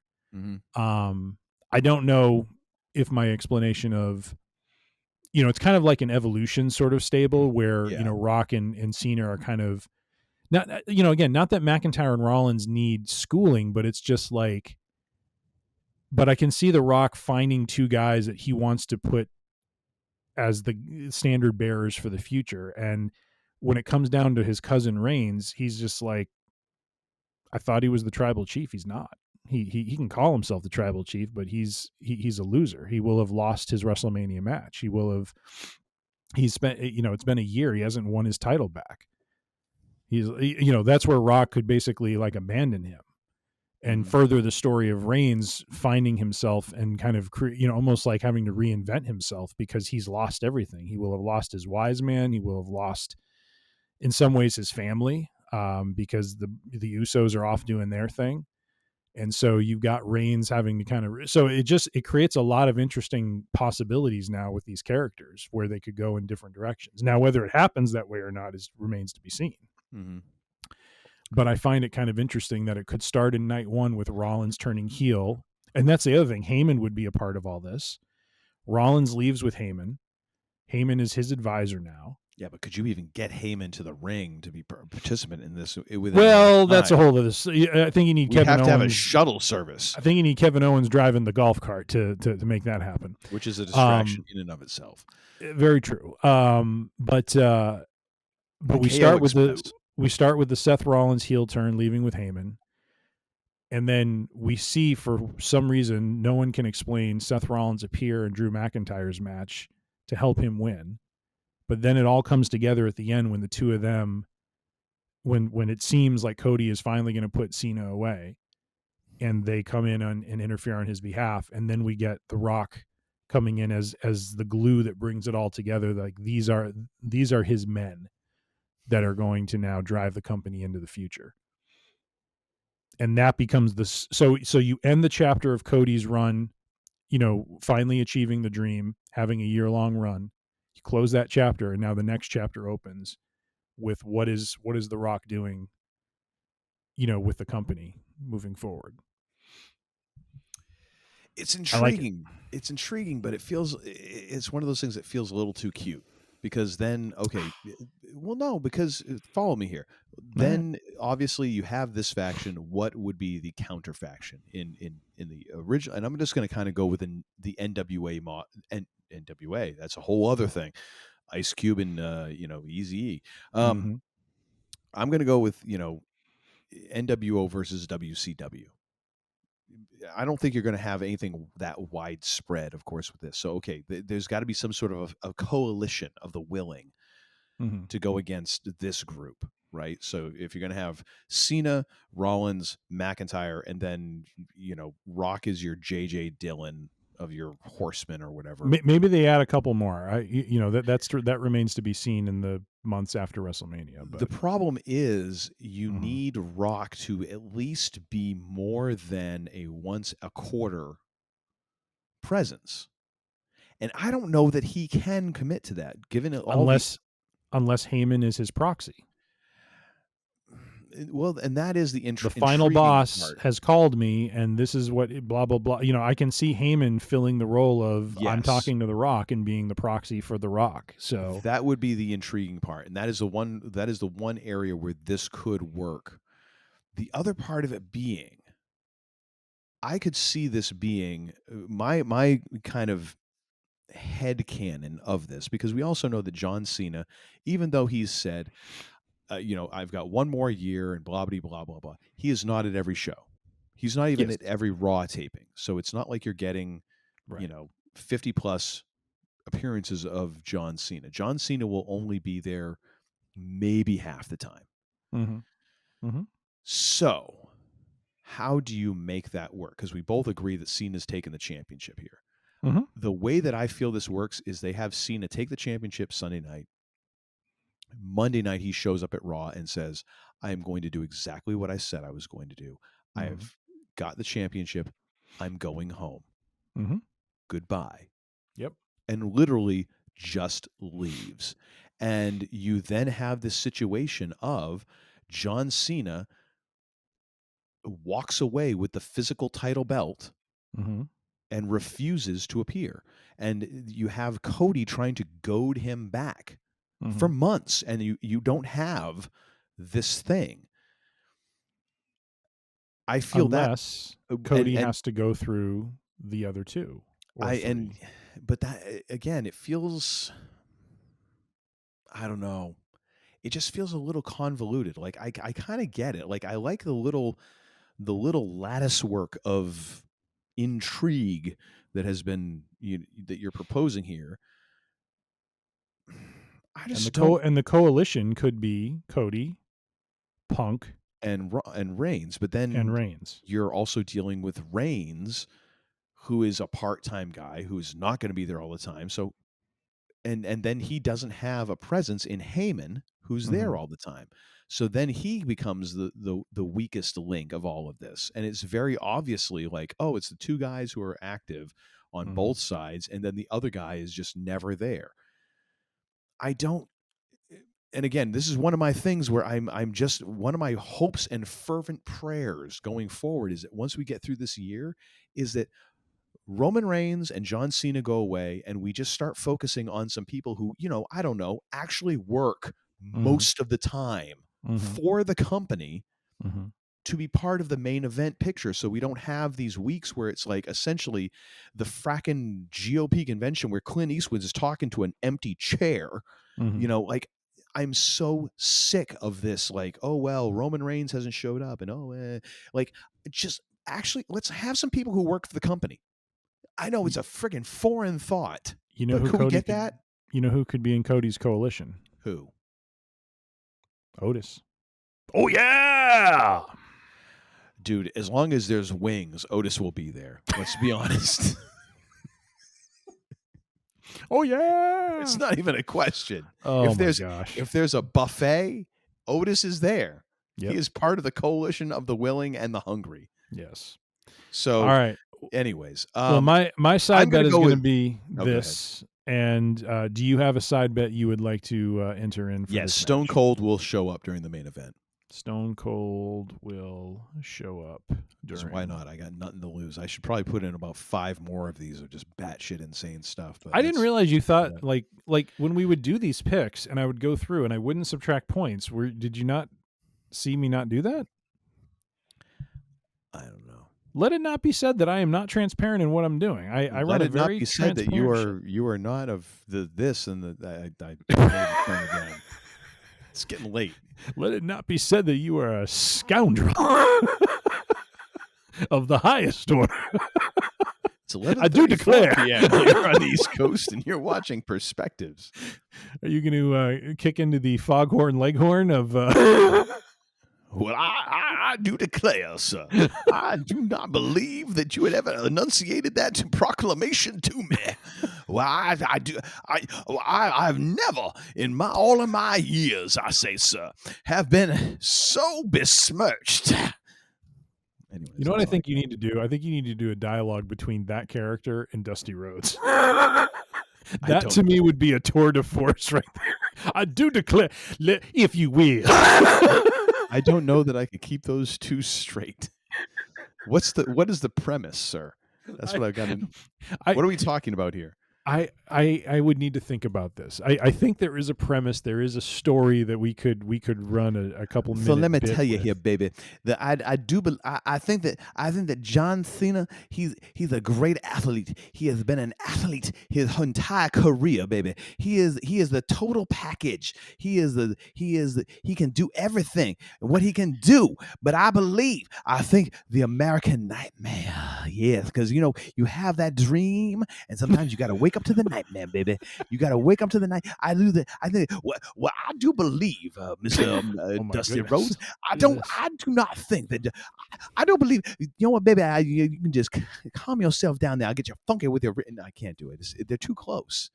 They are. It's hard. You have to have a planned out kind of interaction there between the two of them. That's why I needed some prompts, but I know. Sorry, I didn't come with more than just the idea. Well, you need about another 3-4 ounces of that wild turkey, and that'll take care of it.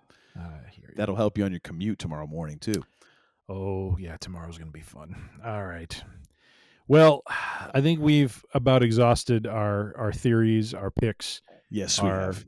Energy on WrestleMania night 1 and 2, as well as the patience of our listeners and watchers. That's right, ladies and gentlemen. We've already gotten the pass from our better halves, and we've basically declared we are not going to be around for this weekend. We are going to be locked in a room watching wrestling all weekend long. So here's the thing: I've actually got a gig on Saturday night. What? It's an early gig, so it's like 6 to 8. I should be home by like 9 o'clock, but I'm getting a late start on that bad That's boy. a hell of a thing for you to say to me. I know. I'm sorry. You did it to me a second time now. Damn it! I'm not going to have my partner riding shotgun with me as I'm watching. I can't type. Oh my God! Can you believe? Because I'll be there. I will be there Sunday. All right. And then Monday morning, I'm heading out. Then Uncle Todd will write to me. My wife was already pissed off enough that I kind of that WrestleMania was kind of a decision of why we're not leaving for vacation on Monday. I just love I peer pressured you into that. Well, the other thing was I didn't feel like rolling out of town midway on a Sunday, Oh but my God! a nice side effect is that I get to watch night 2. So where are you going? We're going to the Outer Banks, North Carolina, bub. Oh, the OBX. Very nice. Get a little warm weather here because Maine has been a little frickin' Sybil-like, yes. 30, 60s, 40, and then friggin' snow. Like, don't need this. Yeah. Anyways. No, you don't. Well, would you like me to introduce the last segment, or that's normally your thing, but...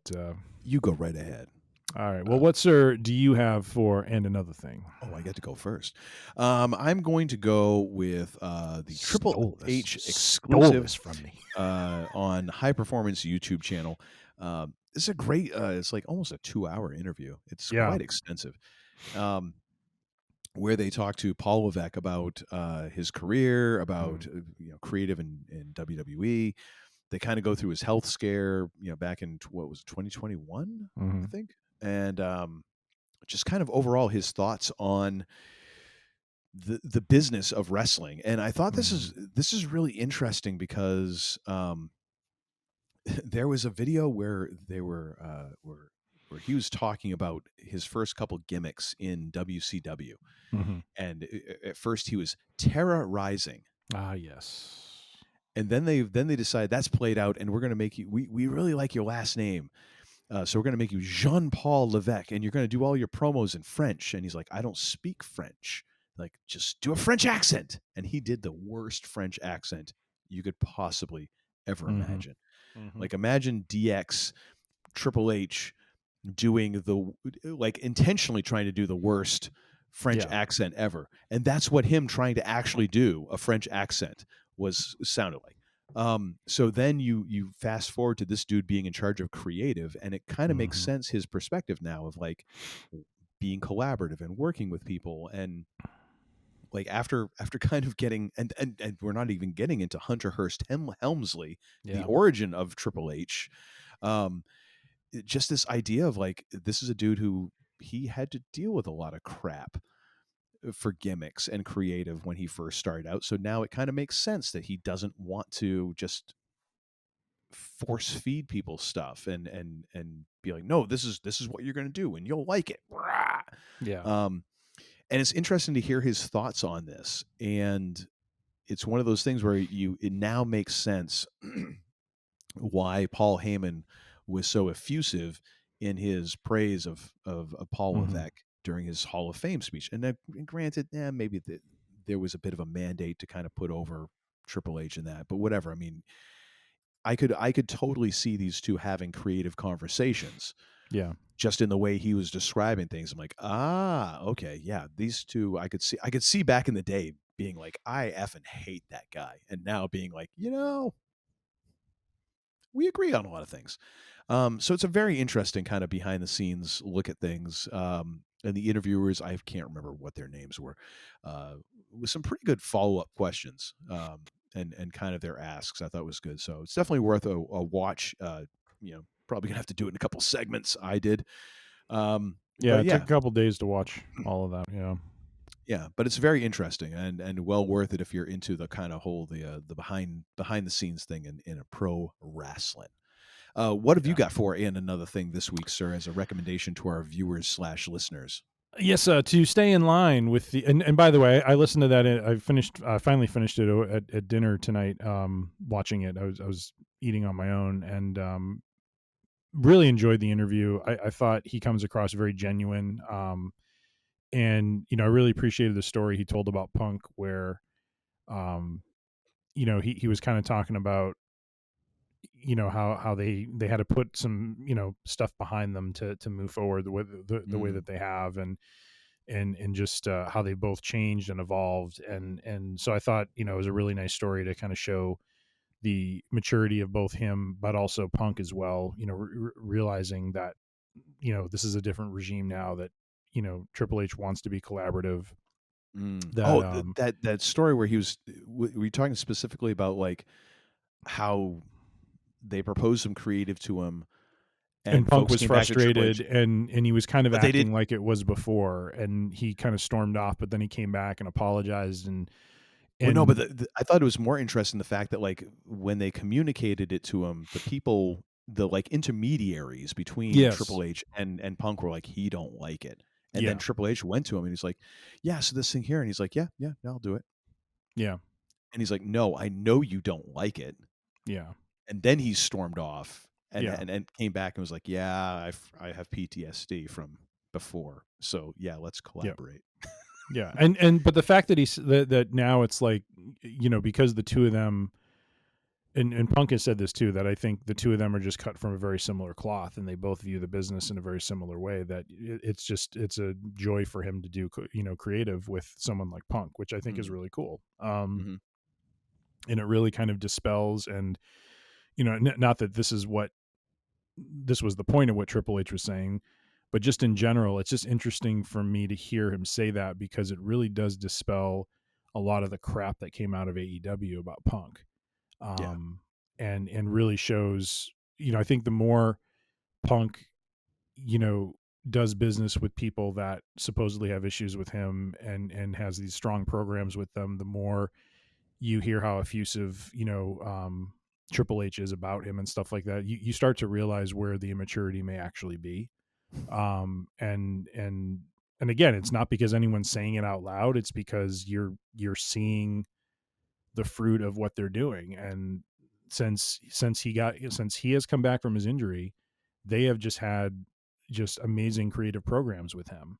And I'm excited to see what this upcoming year is going to look like for him as well. Especially with it being Cena's last run, I'm sure we're going to get a Punk versus Cena match thrown in there somewhere, which would be amazing. Yeah. So it was just really cool to hear him talk about that, about, his priorities, the health scare, like you said, and just how, his perspective has changed and stuff like that. It's very, very interesting. And it's, I think, in a large part why the company is so much better now. I think, when you have someone in charge who wants to collaborate and make things better and try things, and if they fail, think about, okay, learn from them and then come back and do things differently, then your product can only get better because you're trying, you're taking chances, you're listening to people, you're not just so narrowly focused on just your view of the world and how things should be. And so that was really cool. And I really enjoyed that. But that is your end. Another thing, my end, another thing is WWE LFG on. I love how you just like absconded with my and another thing. Well, I covered a couple things that you didn't touch on. It's like you got 1.5 and another things. No, kind of. And you know what? I'm always looking to claim a little more real estate on the show. And my and another thing is basically an amalgam of a bunch of acronyms, apparently. So it is WWE LFG on A&E. You like what I did there? I've already talked about this one, but I brought it back just because this has become like must-see viewing for me. I actually look forward to watching the show on Monday mornings and afternoons on the train ride downtown to Chicago. It is fascinating to watch. It's weird. In some ways, they're pulling the curtain back, but it's not to the detriment of the business as a whole. It's really, really interesting to see what these students are struggling with, the way that they are unpolished, the way that some are, just kind of surprised some of the instructors with how much things click for them. There's one gal in the show, her name is Xena. She comes across a little bit as a little over the top, ditzy sort of, part of it is the character. She's, her babyface character, she's trying to mold and form, but man, she gets in the ring and like the Undertaker and Bubba are just like, and she's part of Bubba's squad, but Undertaker, Bubba, Mickey James, Booker T, like they can never say enough good things about the way she's emoting in the ring, the way she moves in the ring. Like she's the one that everyone thought would just completely crumble in this competition, and she's probably one of the strongest women that they have. And so it's really kind of cool to see who kind of rises to the occasion and who's kind of crumbling. It's also interesting to see, and I'm kind of curious if they ever will come around on this too, is some of the ways they're handing out points by the judges is a little inconsistent. I don't know, it's because of the way they edit the show. It's like around the horn. Well, it's like this last episode where they did tag team wrestling. So Devon Dudley was the guest. And so he was the one handing out, 1 point to the men, 1 point to the women based on what he saw. And his directive to them was he the most important thing he was looking for was team cohesion, how they worked as a team. And one of the points he handed out, I just didn't feel like the team was the stronger. I forget if it was for the women or the men, but the team he chose, that they weren't the strongest team as a team. You know what I mean? They were good as individuals, but I felt like there was another team that I felt, hit the goal of what he was asking for. It was also funny how they played up on, apparently there's a little bit of heat between them and Booker T. I don't know if I would call it heat, but Bubba Ray introduces Devon, and then Bubba Ray talks about, this is my brother Devon, one half of the, and he's talking about how they're the 24-time world tag team champions, and he walks right over to Booker T as he's saying it and finishes the phrase right in front of Booker T's face, and he's just sitting there just like, he's like, I'm just saying. And like, that's all he says. And you're like, what do you mean you're just saying? And then it cuts to him doing like an interview thing where he's like, he basically feels like the ECW titles are a regional title, not a world title. So you can't really count it. And he's like, I'm a 10-time world champion. I'm just like, oh my God, you guys are like arguing over like nothing. It's just like, okay, take away the ECW belts. I think their number is still greater than yours, Booker T. You know what I mean? It's like, just be quiet now. Yeah. The only place they didn't work was WCW. Yes, you're right. Yeah. And probably for good reason. Yeah.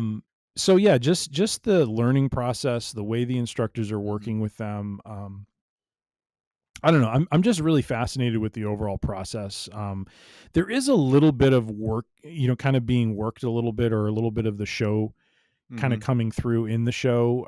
And what I mean by that is there's one character, there's one person that's part of the roster who's a little bit like an over the top character, super disrespectful.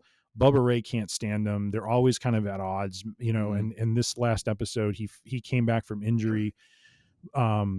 This guy went to Duke, and there's another guy who's part of the roster who was at Duke with him, and they have a rivalry. And so they start going, they start kind of isn't that one of the Creeds? No, it wasn't one of the Creeds. I think he's actually, I think he's on NXT as part of this like faction called the Dark State or something like that, I think. Because there was one of the Creeds went to Duke because they were talking about him during the match with Ray Ray. Right, but Julius Creed is on the roster. Like, this is a guy from I thought you Duke. meant on the roster. Like, sorry, no, I meant the LFG roster. Gotcha. So there's a up and comer on the LFG roster who went to Duke at the same time as this guy who's a real antagonist, and they clearly have issues. And so Bubba puts them together in a tag team, and the guy who's the antagonist basically tags himself in as soon as the match starts. And the way they did it, it just kind of came off like they were almost like trying to work us. You know what I mean? Like the guy he tagged acted like, wait a minute, this isn't part of the script. Bubba Ray in the back is like, what the hell are they doing? Like, this isn't the match. Because they actually, they show the instructors working the match kind of sequence out with the participants. So there is an expectation of how the match should go. And, it was just interesting to see. So Bubba's reaction, Mickie James's reaction, because I would think it was her guys against his guys or something like that. And then, at the end of the match, so the obnoxious guy basically tags himself in, never tags his partner in, goes on to win the match. So you get this sense that he just went into business for himself. And so Bubba Ray like reads him the riot act. There's a part of me that just felt like, okay, now this is where I feel like we're crossing a line into, you guys are almost like trying to do what you do on your shows. Well, it's that whole, like, they work themselves into a shoot. Yeah. And now it's like you're trying to work your way into a shoot that then works its way into a work. Right. And so you get your kayfabe back, but it's on such like a higher meta sort of level. Yeah.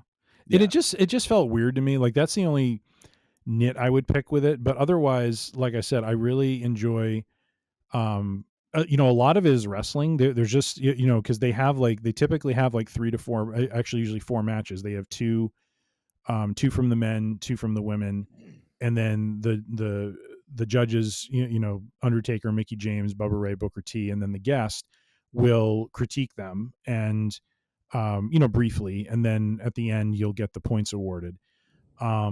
So it's just a really, for me, if you have watched wrestling for a long time, if you love wrestling and are a student of it, and just like to understand, the inner workings of it and the background of it, I think this show does a great job of showing that process of what these individuals have to go through and how they need to learn and how they need to change and mold to become someone who is, remotely ready for like just the NXT roster, which is again the developmental roster, not even the main roster. So so anyways, that was a long-winded explanation to just encourage you to check it out, because it is it's a fun show. I think it's about an hour and a half. It's not an hour. It's a pretty long show because of all the wrestling that goes on and then the in-between stuff, but really entertaining. And just like I said, it's just a show I really look forward to, because I'm really invested and kind of curious to see where some of these individuals go, if they're able to,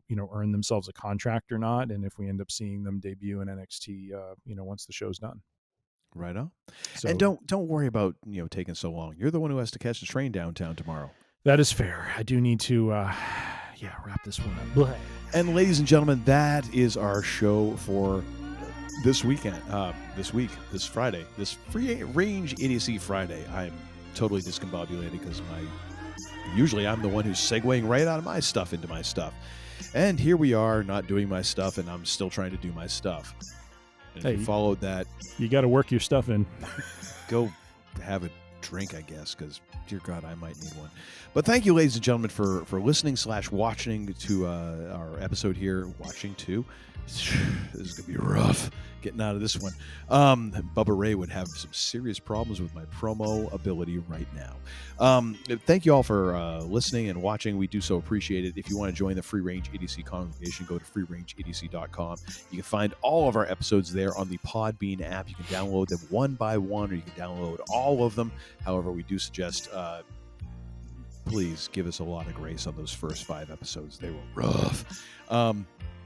You can find all of our episodes also on the YouTube. We have all our full video episodes there, also full video on Spotify. You can find us on podcast purveyors such as Apple Podcasts, Pandora, Spotify. All of those, just go ahead and search for Free Range Idiocy. We're on the social medias, all of those at Free Range Idiocy. That would be the Instagram, that would be the Facebook, that would be the YouTubes. Ladies and gentlemen, if you have any questions, thoughts, concerns, anything you'd like to get off your chest and send to us, you can send those to Tim at freerangeidiocy.com. He'll get back with you ASAP, PDQ, forthwith, if not sooner. And now, ladies and gentlemen, it's time for me to turn over this show to the least idiotic of the 2 idiots running the show. Of course, that's a real fracking low bar, but hey, he clears it with, a centimeter and a half to spare. But not before I ask him the second most important question in all of human history. The first being, what is hip? The second being, what in the fracking hell did we learn this episode? We have learned the following, my friend. You are worse than Hulk Hogan. We have learned that Free Range Idiocy is capable of letting the saucer section just kind of drift in space for a week, maybe more. Into a nebula, maybe. Yeah, as we, take the main body of the Enterprise for a little bit of a spin around the wrestling universe. We've also learned that Kevin Nash, as much as he is one of the boys, just needs to stay out of any sort of critique of the ladies. Let them do their thing. Io Sky is very capable. Her strikes are very believable. She is just fine as a performer, and he needs to just lay off and give a little more grace. We have also learned that we are capable of not doing a Week in Geek, even though we are tempted to. We did a little bit with Raw, little bit, but it was controlled. It was controlled and it was short. So just the tip.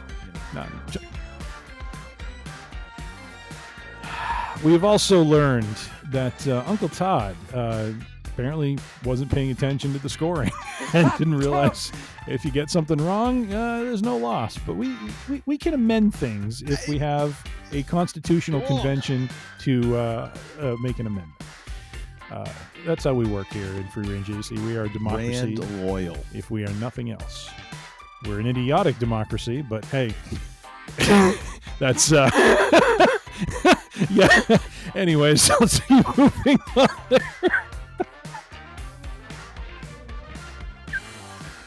Thumbs up, cheap pop. I'm just trying not to wind up in Central America by the end of the week. I got vacation plans next week. Oh, dear Lord. We have also learned that Uncle Todd and the man they call Tim have some very interesting side bets going for both night 1 and night 2. Yeah! Some more intricate than others. There's going to be some heel turns. There's going to be some chicanery. Above all, we have learned that Uncle Todd is very much looking forward to and has put heavy money on Nia Jax making her appearance at WrestleMania. You are worse than Hulk Hogan. Like Mussolini. Absolutely.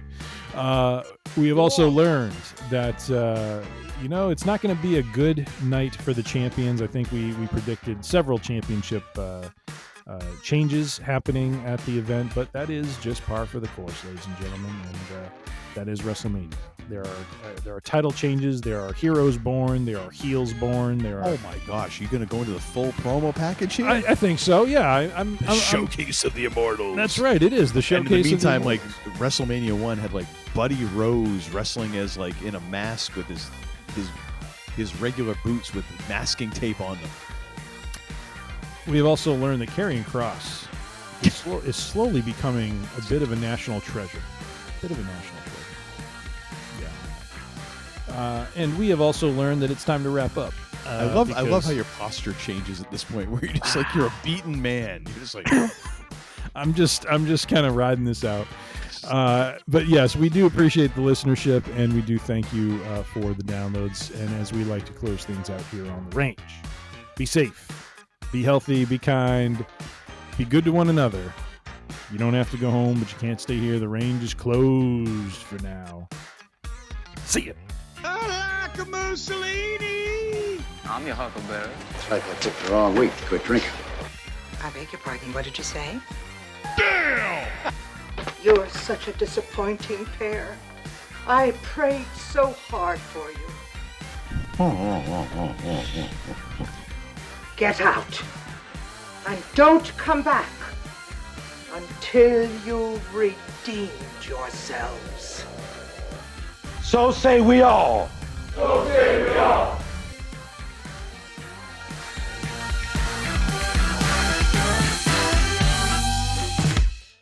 We've also learned Uncle Todd is slowly turning into Uncle Corny. Put down that furniture. You kids.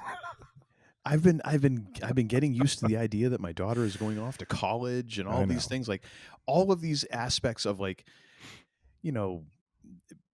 being hurt for no reason because like, oh, I messed up and breathed too quickly, things like that. I've been used to all that. I was not prepared for turning into Jim Cornette. Yeah, in the middle of a podcast. I need a moment. I need a moment to come to terms with this. We're going to close out on this as I meditate, as I ruminate on all these things. That's one thing we also learned, that the man they call Tim influence change on the sound. They not ready. They don't know what's coming, man. Are we going to drop this on bad man. Y'all ain't ready for this. Y'all ain't ready for none of this. Your boy's a bad man. Then we invading the streets, make them clap a rapper's skirt. They be dropping the heat. Shock the world, now I'm standing alone. I flip fools like them clamshell cellular phones. Now get the hell out of here!